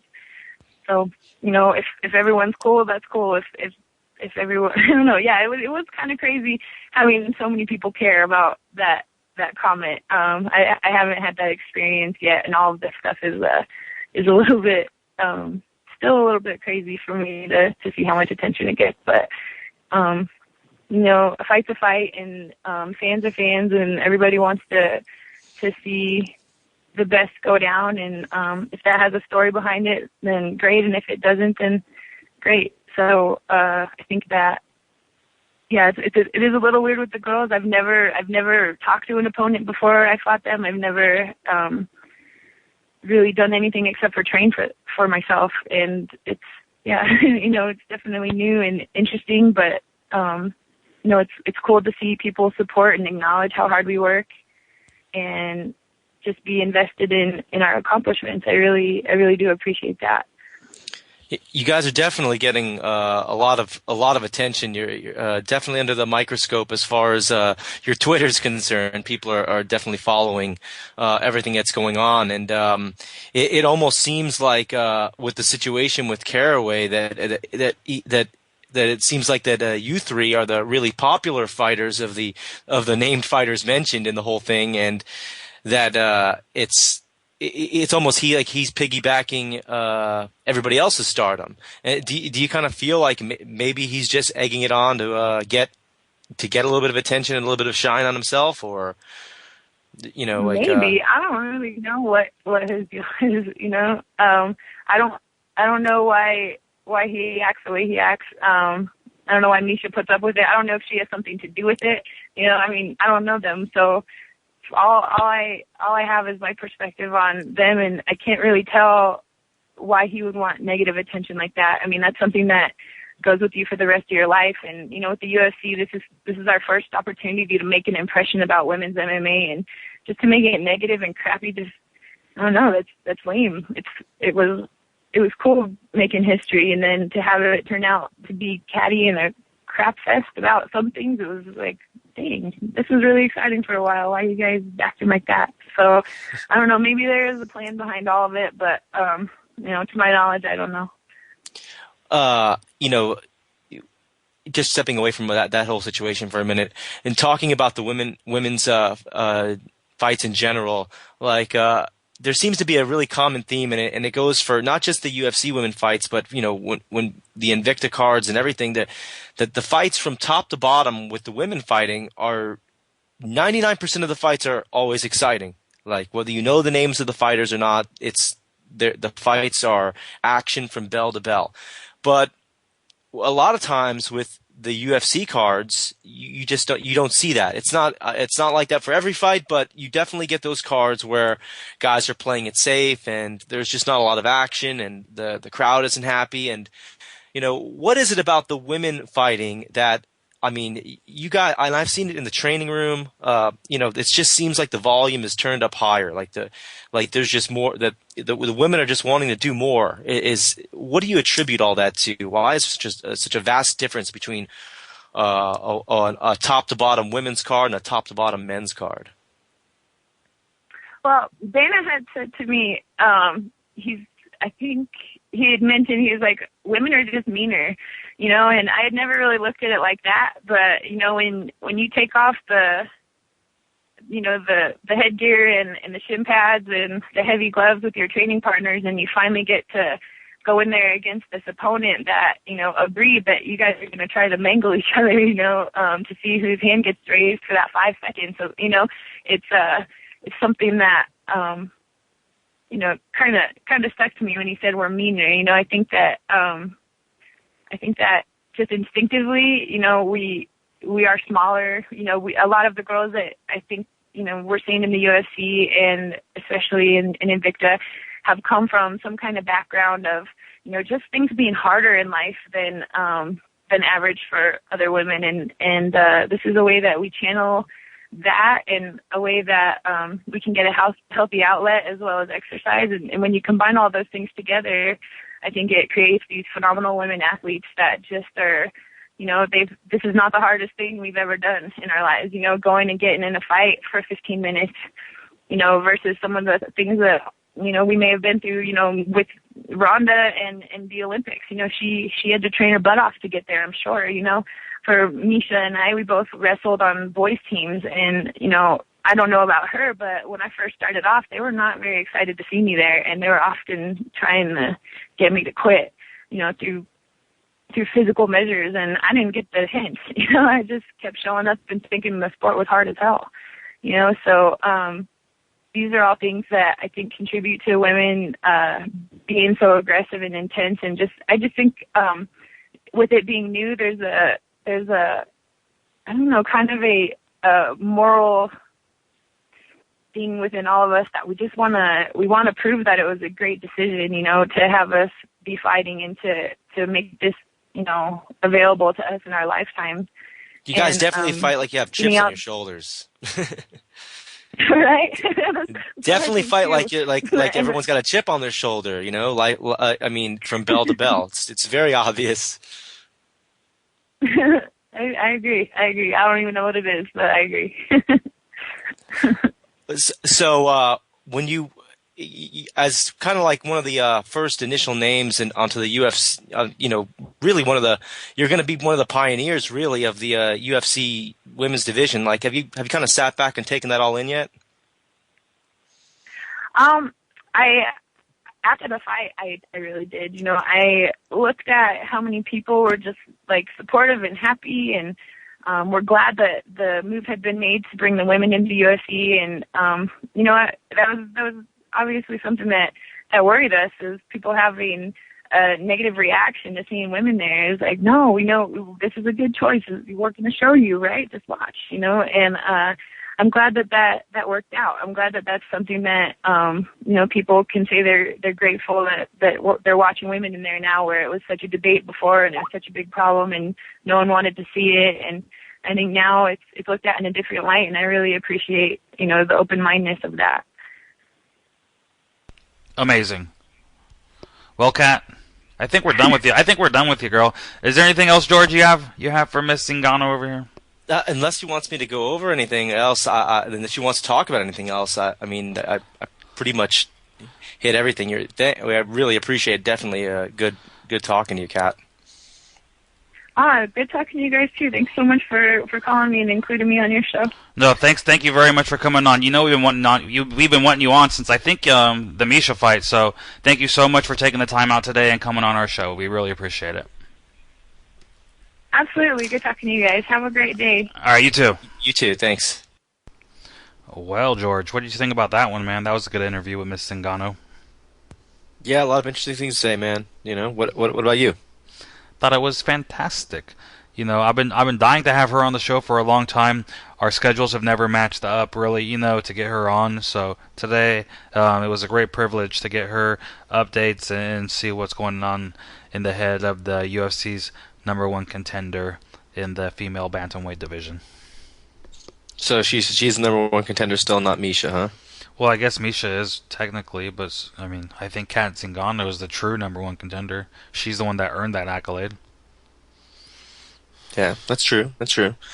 I guess since she never got the fight that was promised to her, So Yeah. I guess in that respect, she's still the uncrowned number one contender, so to speak. Yeah. Well, yeah. The uncrowned number one contender. What? So did you have a prediction for that fight before before it got scrapped, or? I mean, dude, you can't really root against Ronda. I mean, or you can root against her, but I don't think you can pick against her at the moment. But I did think that Kat would definitely be her most toughest test to date. I think that Kat's like a big girl, right? Like, I mean, she's like buff and stuff, and like all strong. And I don't know, man. I mean, when we had Caesar on, Caesar said Ronda was tapping dudes, in the gym and all that last week. But Kat seems to be a pretty formidable opponent, and I know your thoughts are give Ronda a legit female black belt, and she won't be able to get that armbar, and that's the way you kind of see Ronda's first loss going when she gets an opponent like that. For me, I think if she gets a strong striker that can really expose her on the feet, I think that's also equally dangerous. Because honestly, man, Ronda Rousey striking looks like she's been taking lessons from Jake Shields. You know what I mean? Yeah, they Caesar said that it's made a lot of strides, but I don't. It hasn't reflected in any of her fights. Maybe it reflects in training, but there's a lot of people that said that they strike. Well, I do great when I'm striking and training, but when it comes time to actually use it in the cage, it's like different. When you actually executing something that you do in training, and then having the nerve to pull it off during the fight takes a different level of comfort. And I don't know whether she actually has that on her feet. And as far as what I said about the jiu-jitsu black belt, I actually do believe that to be true, in the sense that her judo game is, as a grappler, somebody who trains a lot of judo guys, it's very, very good. It's a lot of good pressure from the top. A lot of times the guard isn't necessarily there. If Ronda gets on top, she's going to put a lot of pressure, and it's going to be a lot of pressure even for a black belt in Brazilian Jiu-Jitsu. But it's a type of pressure that most legit black belts are going to be used to, and are going to welcome that kind of game. So I don't know. I don't know for sure, but I would say that somebody like Alexis Davis would probably be a good fight, like stylistically. Right. And who knows? Ronda has been destroying everybody they put in front of her. So, like I said, it's really hard to pick against that girl, But it is. But the only thing I'll say is that the Liz Carmouche fight, when Liz Carmouche was, she just gave what she does in judo kind of lends itself to putting herself in bad positions sometimes, because it doesn't really matter when you do that kind of stuff in sport judo. You can kind of throw and give your back up and things like that. You can't do that in MMA. Liz Carmouche, who's not a standout grappler by any stretch, got to her back and, damn near strangled her, just by her being out of position. And that's just something that you don't see a lot of jiu-jitsu black belts do, is give up position, because jiu-jitsu is about real estate. It's about owning a position and then getting a submission, and it's just a lot of times you just don't see that a lot. And I don't know whether that maybe that's a hole that I'm sure that's a hole she's working on, but it's going to be. I think a good black belt might be able to expose that, but who knows? The fight I really want to see in the female division is you have another female fighter on the UFC roster named Sarah McMahon, right? And we saw Sarah fight for Rich Chu. Rich, obviously, the former Strikeforce matchmaker back in Strikeforce's heydays when they were on top of things before the UFC bought him. He went to work for a company called Pro Elite. Pro Elite won in Honolulu, Hawaii at the Blaisdell Center. Sarah McMahon fought for him back then. That was my first experience with that woman, and she's an Olympic silver medalist in wrestling. Now, what I find interesting about that is the actual storyline itself, is you have a Ronda Rousey, bronze medalist in judo, Sarah McMahon, silver medalist in wrestling, and they're both Olympian medalists, and I think that's a huge fight to bill. I don't know that Sarah McMahon will beat Ronda, but dude, that lady is a beast. Sarah McMahon is a freaking beast, bro, and she's a hell of a good grappler. And I almost kind of, if that fight was to ever happen, would lean towards McMahon. Now, Sarah isn't the most exciting fighter. She's a wrestler, and she does what wrestlers do. She's a female Fitch or the female GSP, what have you, and she doesn't really do a lot except for grind people out. But to me, still the storyline is there. Two Olympians that have medaled in their respective sports fighting in the UFC, I think, is a huge fight. Stylistically, it's a very interesting fight because, as I said, the judoka kind of wants to get their top game on, and that's going to be very difficult to do with somebody like Sarah McMahon, who's not going to concede a takedown so easily, and in fact is probably going to impose her own will to secure her own takedown. So, you're right in that respect. It's definitely it's a style matchup, man. It's a really interesting style matchup because wrestling and judo are just they've got so much control. That's kind of the name of the game, and I think both of them are going to bring that to the table. Yep. So who do you pick, man? Who do you pick between Misha and Ronda? No, I'm going Ronda. Misha's style is, I think it's going to be very, very difficult for Misha to beat Ronda. I just don't think that her striking isn't even like that far ahead. I don't think. Even though Ronda can be new to the game or whatever it is, her striking isn't that far ahead. I've never seen anything that kind of says, this for sure, this is going to happen. She takes Ronda down, and then what? Then she has problems there too. She puts her hands on the mat a lot. Like Ronda likes to trap those and do swim moves and take arms with her, and I just think it's a bad style matchup. And but again, it's MMA, and as we were discussing with Kat, the female fights can get crazy, and a lot of back and forth action, and a lot of openings happen when that kind of stuff is going on. So. Anything is possible, but I got to go with Ronda. Why are you thinking differently? I don't think differently. No, I just think that it might be harder for Ronda this time around against Misha than it was for their first fight. I would be surprised if Miss Tate allows and gives up her arm so easily. I don't really know. That's just my prediction is maybe decision. Ronda might not finish her.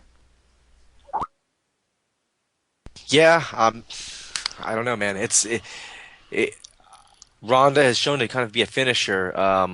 If they're looking just, the other mistake people can make is to say, well, I'm just looking for the armbar, and then Ronda works out another, meanwhile, she's in the lab kind of putting together some different stuff and brings a different tool to the picnic. It's tough to say because, again, Ronda is still developing too. It's not like she has this wealth of experience. She has a wealth of experience in grappling and judo and high level competition. She absolutely has a ton of experience. But mixed martial arts experience and putting all that stuff together, she's still growing as a fighter also. And I don't think that you're actually going to see the best Ronda Rousey until she eats that defeat. I think that when she loses, you're going to see a much better Ronda Rousey. You'll see a tougher one than what you even see now. She gets that loss out of the way. It's kind of like you get that one out of the way, and then you're ready to you kind of shore up those holes in the game. Very true. Very true. Well, let's go ahead and play our interview with Mr. Ross Pearson. Like we told everybody earlier, we had him on the line this afternoon.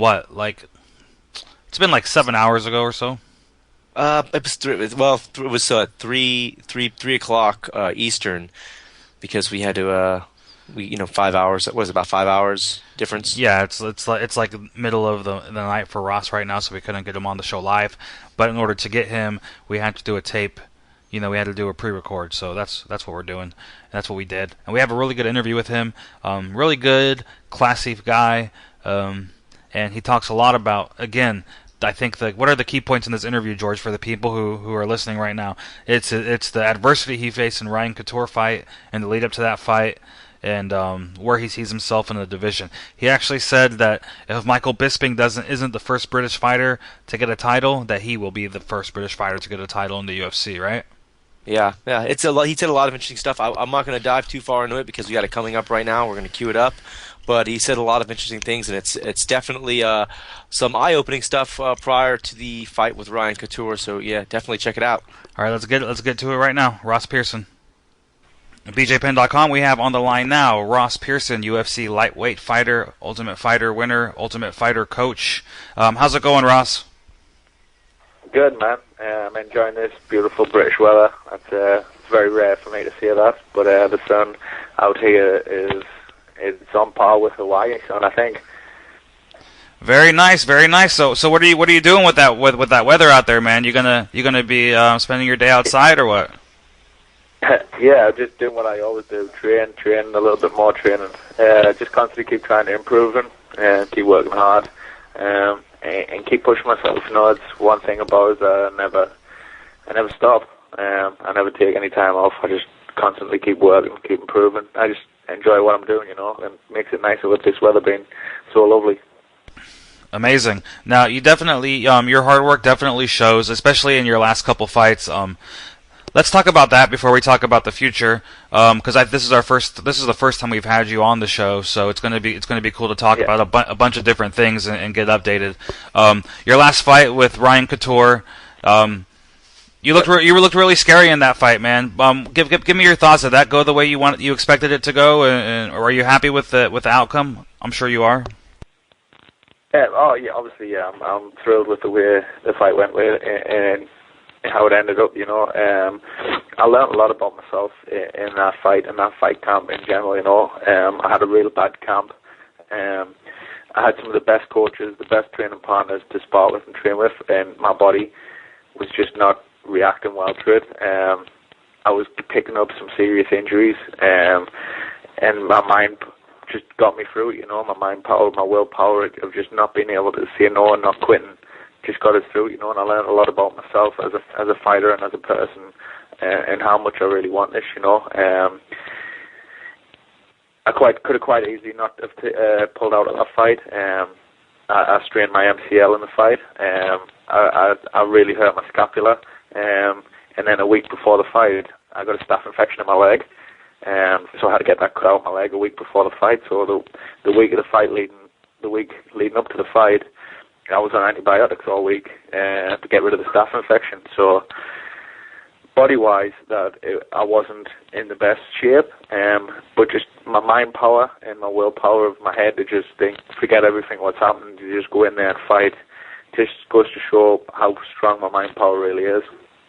Now, I've heard you say in the past that you believe that your striking is one of the best in the lightweight division. I want to know, you seem to be getting better and better in that department. Do you still feel that way? Yeah, I'm confident on my feet. I'm confident going against anyone and standing with anyone.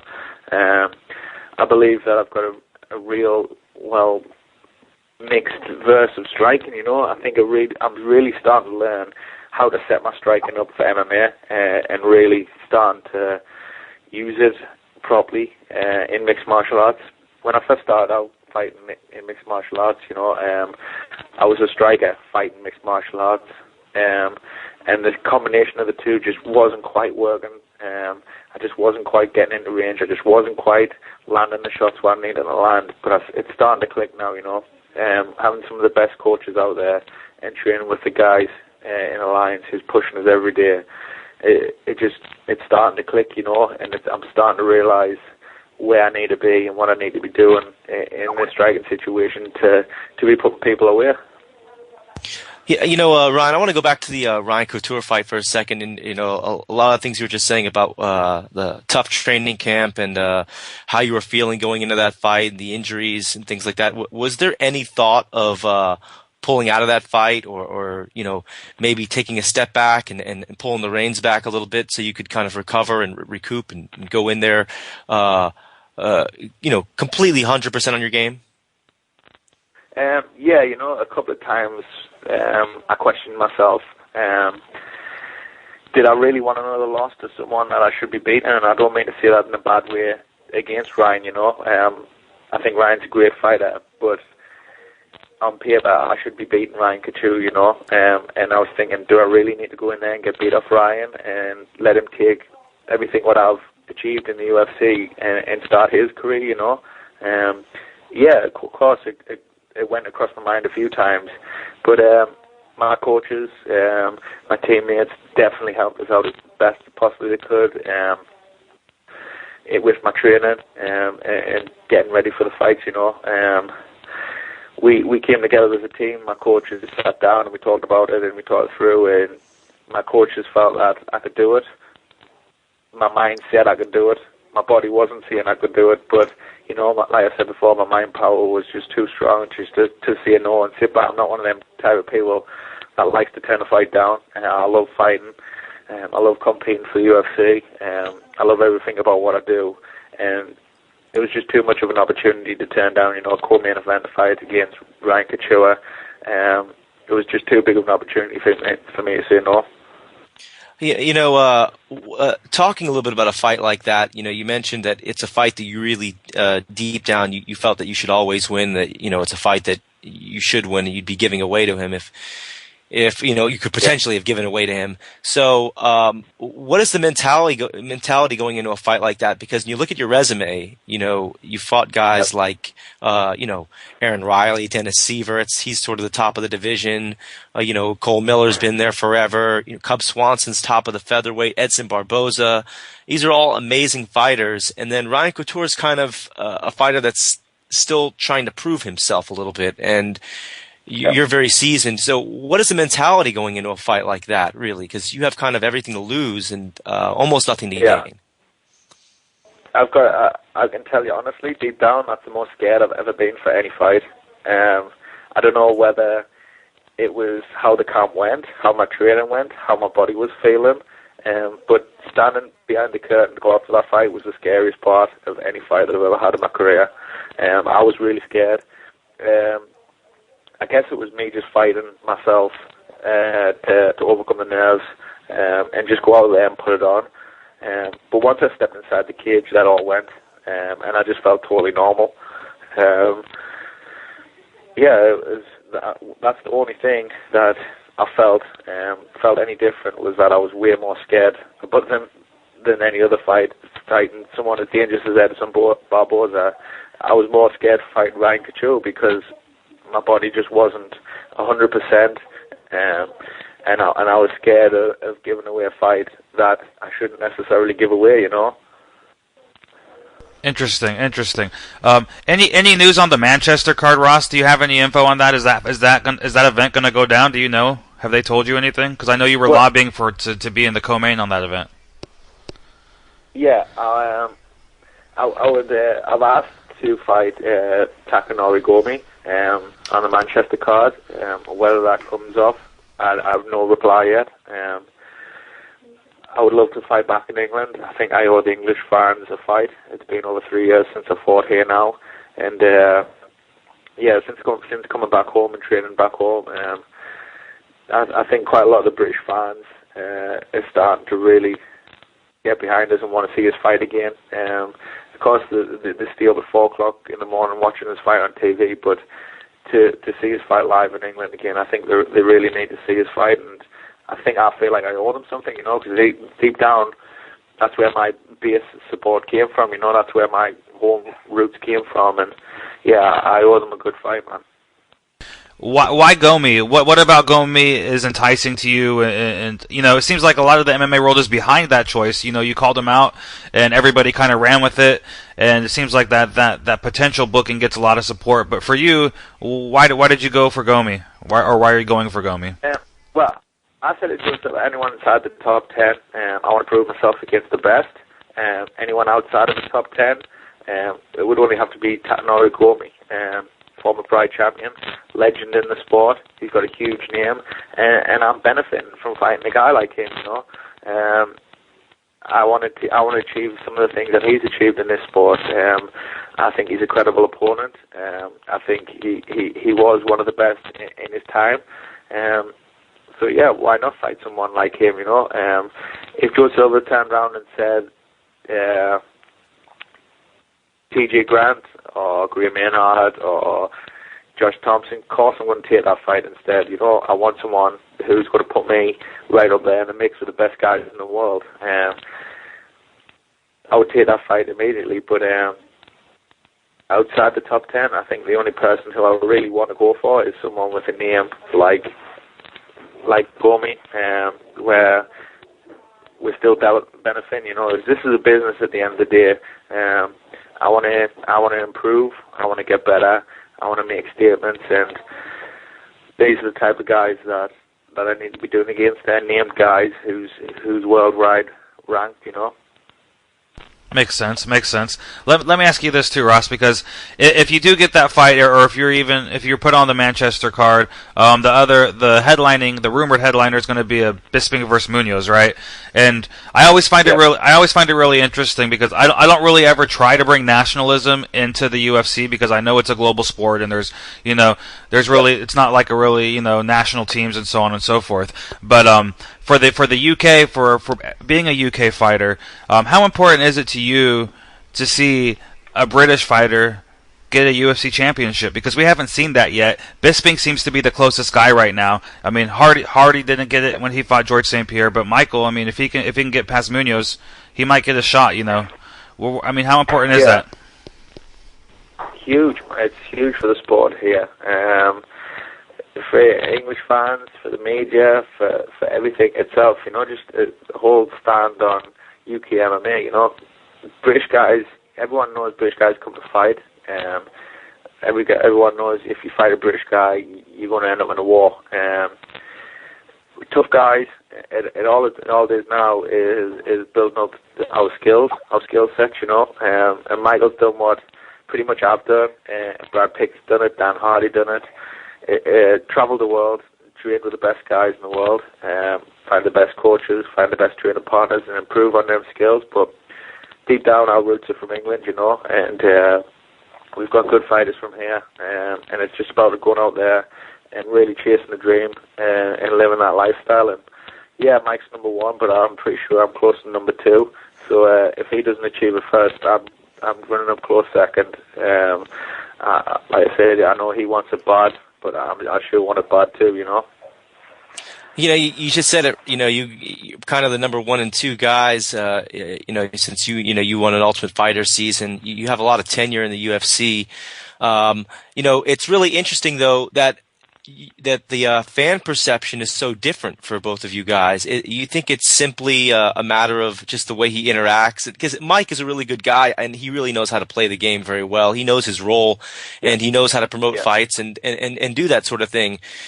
Is it as simple as that you guys just go on about promoting fights differently? And have you ever given any thought to maybe kind of you could also go that route. You can call people out and kind of play that game too.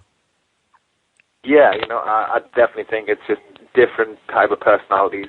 Mike's a great guy. I was actually with Mike this weekend, and we had a lot of fun. He's a top guy, and you're right. He knows how to sell a fight. He knows how to play the bad guy. He knows how to make media. It is definitely something what I need to learn and be a little bit more comfortable about. But to be honest, I'm not that type of person.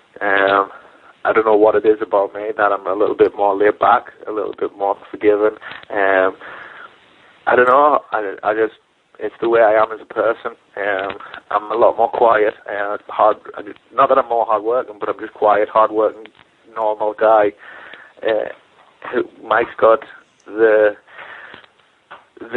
arrogance, shall we say, not in a bad way, but he's got the confidence, the arrogance, the flair that needs to talk a fight up, to hype a fight, and he gets the media attention, he gets the big fights from it, Maybe it is something I'll need to learn, but what I've been trying to learn more is my skill set, my wrestling, my jiu-jitsu, my takedown defense, my sprawl and brawl, and just getting better as a fighter. What do I concentrate more on? Do I concentrate more on trying to sell a fight with my mouth, or do I try and concentrate and sell a fight with my fists? And I took the option of trying to sell fights with my fists, If I can keep knocking people out, I'll let my fists do the talking, I'd rather do that. I'm not good at conversations. I'm not good at arguments. I'm not good at acting. What you see is what you get with me. So I'll keep knocking them out for any day of the week. I'll keep knocking people out, and the fights will have to come. UFC will not be overlooked anymore. I'll keep knocking people out till the UFC make a stand and go, right, this guy needs a number one contender fight. And then that's how I make my mouth go, is the proof's in the pudding, I'll just let my hands go and I'll let them do the talking. Yeah, I think you're doing pretty well with conversation, actually. But as far as this interview is concerned, at least. But what do you think about some of the other fighters, though, that do kind of get their way with is that okay? Is it okay to kind of talk your way into a title shot if that's what the fans want to see, or do you believe that you really have to go in there and just keep on winning fights? Because there are a lot of guys, Jim Miller won 8 or 9 fights in a row and never saw a title shot. A guy you fought and defeated, George Soteropoulos, won 8 or 9 fights in a row and, he never got there. Yeah. So, what do you think about that kind of parallel? I guess it's kind of the business of the sport. I guess you do need a little bit something. You do need to have a little bit of everything, really. It's no good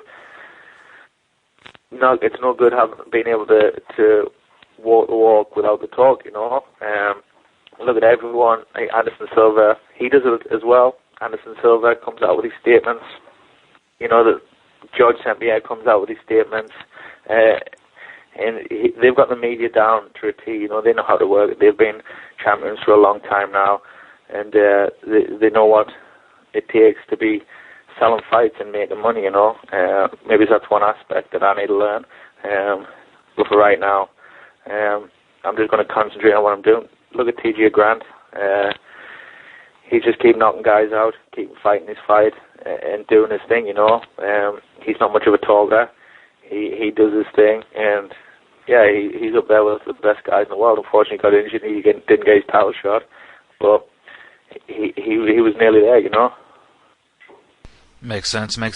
Ross, explain to me the situation with Alliance MMA in San Diego, California. Because right now you're home in England, so you're not a permanent resident in California. Do you only train there for training camps? Yeah, I don't have a visa. I'm not a resident of America, so I can only stay there for like 90 days at one time. So I do my pre-camps and some of my camps at home in England with my guys back here. I've got a great team back here in England as well. Great strength and conditioning coach, Barry Gibson.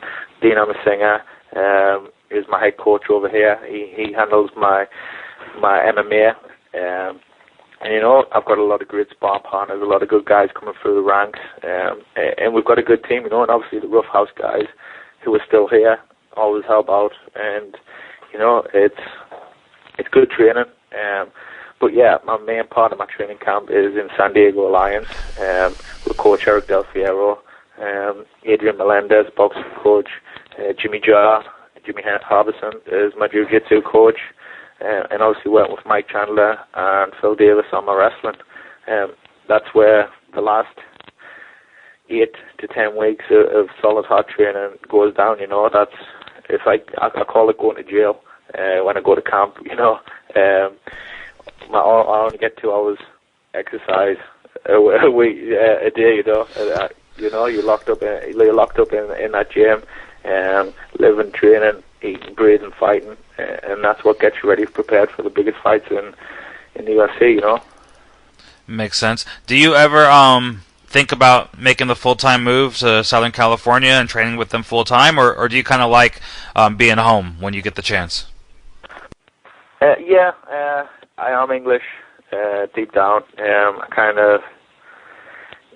of stuck in the middle of traveling around right now. My girlfriend's here with us in England right now. We spend a bit of time here at home with my family and friends and training out here. But yeah, surely the last few weeks is hard training in San Diego. Maybe in the future, settle down, stay to live in America.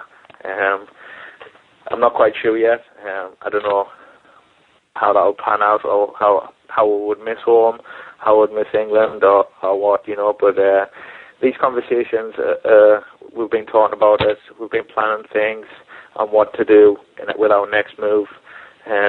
So right now, I couldn't make a full statement on what we're going to do, but it's in the pipeline. It's in the works for us to do that. Okay.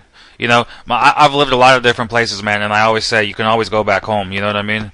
But yeah, so if it's fun. It's fun to live different spots and different places and see the world. I kind of highly recommend that. Let me ask you this, man. This is kind of totally off subject, totally off the radar. What do you think about the Paul Kelly situation?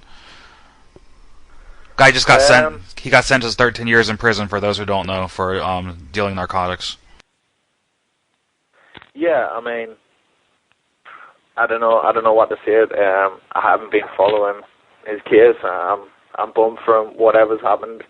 I've not understood anything about it. I kind of was out the country when everything was going down, so I wasn't too sure on what happened, whether he was guilty or whether he's not guilty. I don't know, so I can't make a statement. But yeah, I'm bummed for him, man. It's terrible news for him. I wish him all the best, and whatever he does, whatever happens, it's tragic news, man. Paul's a good guy. I've known Paul for a while through mixed martial arts, and I've always gotten on really well with him. And yeah, I mean, that's his situation, and yeah, I don't want to make any statements or comments because I don't know anything about it. So yeah, it's just a sad situation.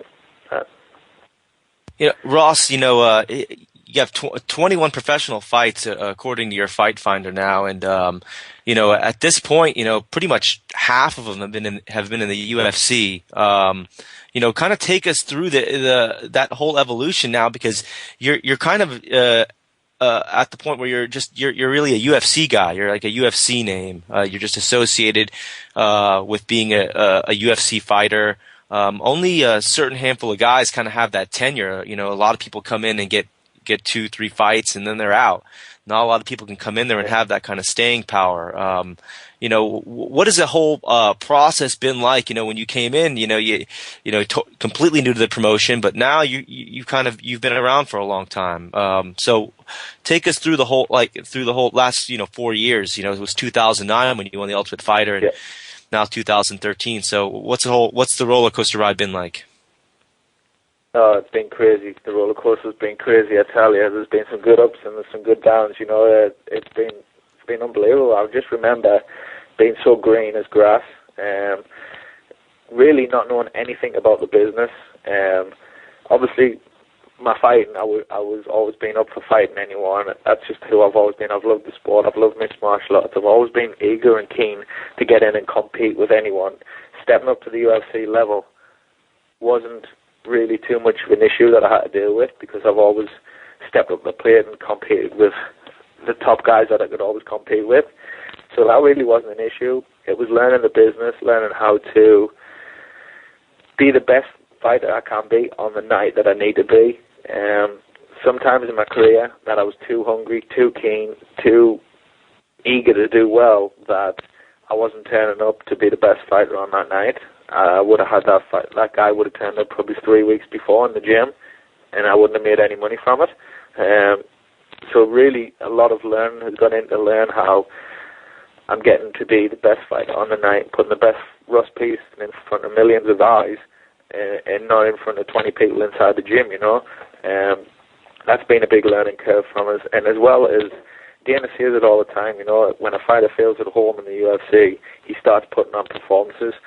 In my last 3 or 4 fights, I've really started to settle down and think I belong here.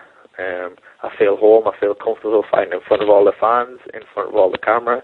I know how the UFC operate. I'm starting to learn the business, and yeah, just having a great team behind us has helped us out massively. Going out to learn new skills, new ideas from the best coaches in the world. Having a great team behind us. It's just been a constant learning curve. I feel like that I've put in all the hard work. I've just went through university, and I've just got my degree. That's what I feel like. And now I'm off on my own, doing work on my own trade. I've done the hard work. I've done all the learning, all the classes, and now it's just about being the best guy I can be when I need to be, not being the best guy in the gym 6 weeks before a fight and having to take 2 weeks off because I've hurt myself. These are some of the things what I've learned over the time, that it's about the fight sport. It's about being the. No one cares really if I'm in the gym submitting everyone every day. What does that achieve me? I don't make money from that. I don't get a better name in the UFC. I don't get a better. Fans don't appreciate that any more than anything. I mean, what the fans see is me on the night fighting for 15 or 25 minutes, and they make their assumption from that. So that's when I need to be on my best. That's when I need to show the fans what I can do. And that's been a huge learning curve for me. I've always been too hungry, too eager, and I just think now that I'm getting older and I'm settling down and maturing that I'm realising to be a little bit more on the back foot and never pushing too hard all the time and picking up silly injuries. Yeah, so and that kind of ties into in full circle to where you're at now. The last fight, you said you were definitely banged up going into that, and you kind of mentally willed yourself through that fight, And now looking ahead to this fight with Gomi, I know you'll be looking to avoid that again. I'm sure, So how do you avoid that this time around and kind of bring an even better Ross Pearson into the cage? Yeah, just everything, really, a little bit of everything. A little bit of not going too hard, a little bit of not pushing too hard, a little bit of keeping my weight down a little bit more, a little bit more of listening to my coaches. When my coach says, Ross, you're not doing another round, don't do another round when he's not locking. When my coach says, right, Ross, you're taking tomorrow off, don't go out for a run when no one else can see you. Do you know what I mean? Have to start being more sensible in my head. Fighters are crazy. Fighters have crazy minds, crazy thoughts, and I've got to start listening to my coaches and my teammates. And when they say, Ross, take a weekend off, you've done a good weekend. I kind of do need to take a weekend off. I don't go to another gym and sneakily hit the bags, or I'd go to the swim baths and go for a swim, or I literally take the weekend off doing nothing, resting and recovering. And these are the things what I need to start listening to myself and in my head, because it's like when you got to fight and I've got to fight someone. If I'm sitting in the house and I'm not training, I'm thinking about the other guy training. I'm thinking about he's already running 5 miles. He's already done 10 rounds on the pads, and then that starts playing in your head, thinking, shit, I've got to get ready for this fight. I've got to get fit in this fight. But I've got to realize now that less is more. I feel like I've done my apprenticeship. I feel like I've been to college, I've been to university, I've learned all the skills, I've learned all the tricks of the trade, and now I'm going on my own into the big bad world and fighting in my own fights, I still think, obviously, there's a lot of learning. I'll never stop learning. I'm not saying that I'm the best fighter that I'm ever going to be. That's not what I'm saying, but I feel like the hard work is done. Everything is coming natural to us now, that I don't need to go out there and try and submit everyone in the gym every second of every minute. I don't need to go out there and try to put someone away of every second of every round. It's got to be about the skill factor, being able to make someone miss and then counter theirs, being able to have someone attack you and you take them down. These are the little skills, the little tricks that I've got to let my body do and not just rush things because I think I need to get fitter, because I think I need to get stronger. It's all about the skill and getting better. Knowing that, I find that fascinating, man. Do you think what you described just in your last statement that you just made, is that kind of, you think, the mentality for most fighters, and is that why we're seeing an increase of injury cancellations in fights? It's because guys are just, they don't know when to say when in the training room? Yeah, for sure. I definitely think because of the way everyone wants to be a world champion. Everyone wants to be number one. Everyone wants to go out and put the best fights on. Everyone wants to impress Dana White. Everyone wants to impress Joe Silva. That their own mind, they freak themselves out. So many fighters have got so many mental traits, it's unreal. And I guess, I'm sure not everyone's like that. I mean, Anderson looks the coolest guy you've ever met. He thinks he was born to be a fighter, you know. It's so easy to him, it comes so natural to him. I'm sure his mind just knows, you know. But not everyone's as skillful and as gifted as what Anderson is, you know.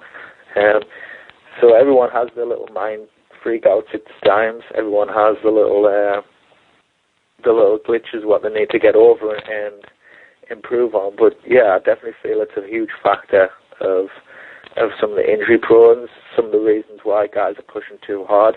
I also think that it's not like any other sport that in mixed martial arts you have so many different aspects of things you need to get ready for. Whereas if I was just boxing or Thai boxing, or if I was just competing jiu-jitsu, you're only getting prepared for one aspect, and your mind is only thinking about that one aspect. But when you're thinking about mixed martial arts and you're thinking about all these different aspects, your mind's already racing.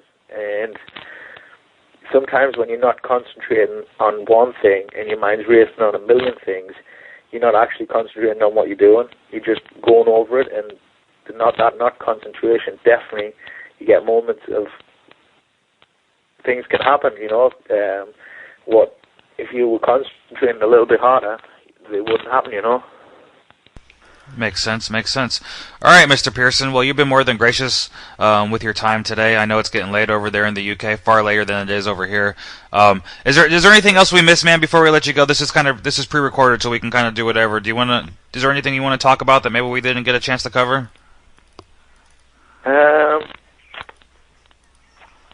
No, we went over quite a lot of things. I'm happy that we went back from the beginning, really, and talked a little bit about coming through and where I am now. It's the only thing left, the future, innit, and what I want to do, and which everyone knows is chasing down gold, you know. All the hard work has got to be for something, you know.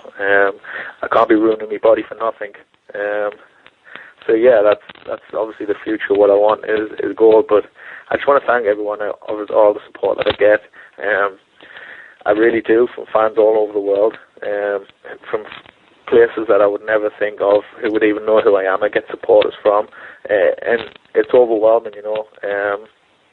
I just want to say thank you, and like the best still yet to come. I've just found my groove in the UFC. I've just found Ross Pearson again. You know what I mean? And yeah, the best guy. Ross Pearson is going to turn up on the night, and the best fights are just waiting to happen, you know. The bigger the fights, the bigger the occasion, the better I'll turn up. And I think everything's come together with my training in Alliance and my training back home in England. My personal life is going fine, and yeah, I'm just happy and enjoying what I'm doing. Amazing. Well, one thing I can say for sure is I'm a huge fan of yours. I know one thing is always guaranteed when Ross Pearson gets a fight booked. It's that you have to watch it because no matter what the outcome is, it's going to be exciting. Fight of the night worthy every single time. I mean, you absolutely are a scary dude in the cage, man. So thank you very much for always putting on those kind of performances. Thanks a lot, man. I appreciate it, man. That's what I always want to be known for, man. Whatever the outcome is, just that fans get to enjoy me fight, you know, win, lose, or draw, whatever happens. They don't turn around and say, oh, Ross Pearson had a bad fight, it was boring, that fight. Win, lose, or draw, that fight was awesome, you know, and that's what I want. Well, I don't think anybody would ever say that. You definitely put on some great performances, man. Yeah, for sure. All right, Ross. Well, thanks again, man, for your time. And like I said, this show airs now in 4.5 hours in the States, so we'll get it up and then we'll get the word out. Everything we talked about will be all over the place probably by morning. All right, sweet. That's perfect. Thanks, Ross. Thanks for your time, man. Right, thanks a lot, man. Bye. Bye. Bye.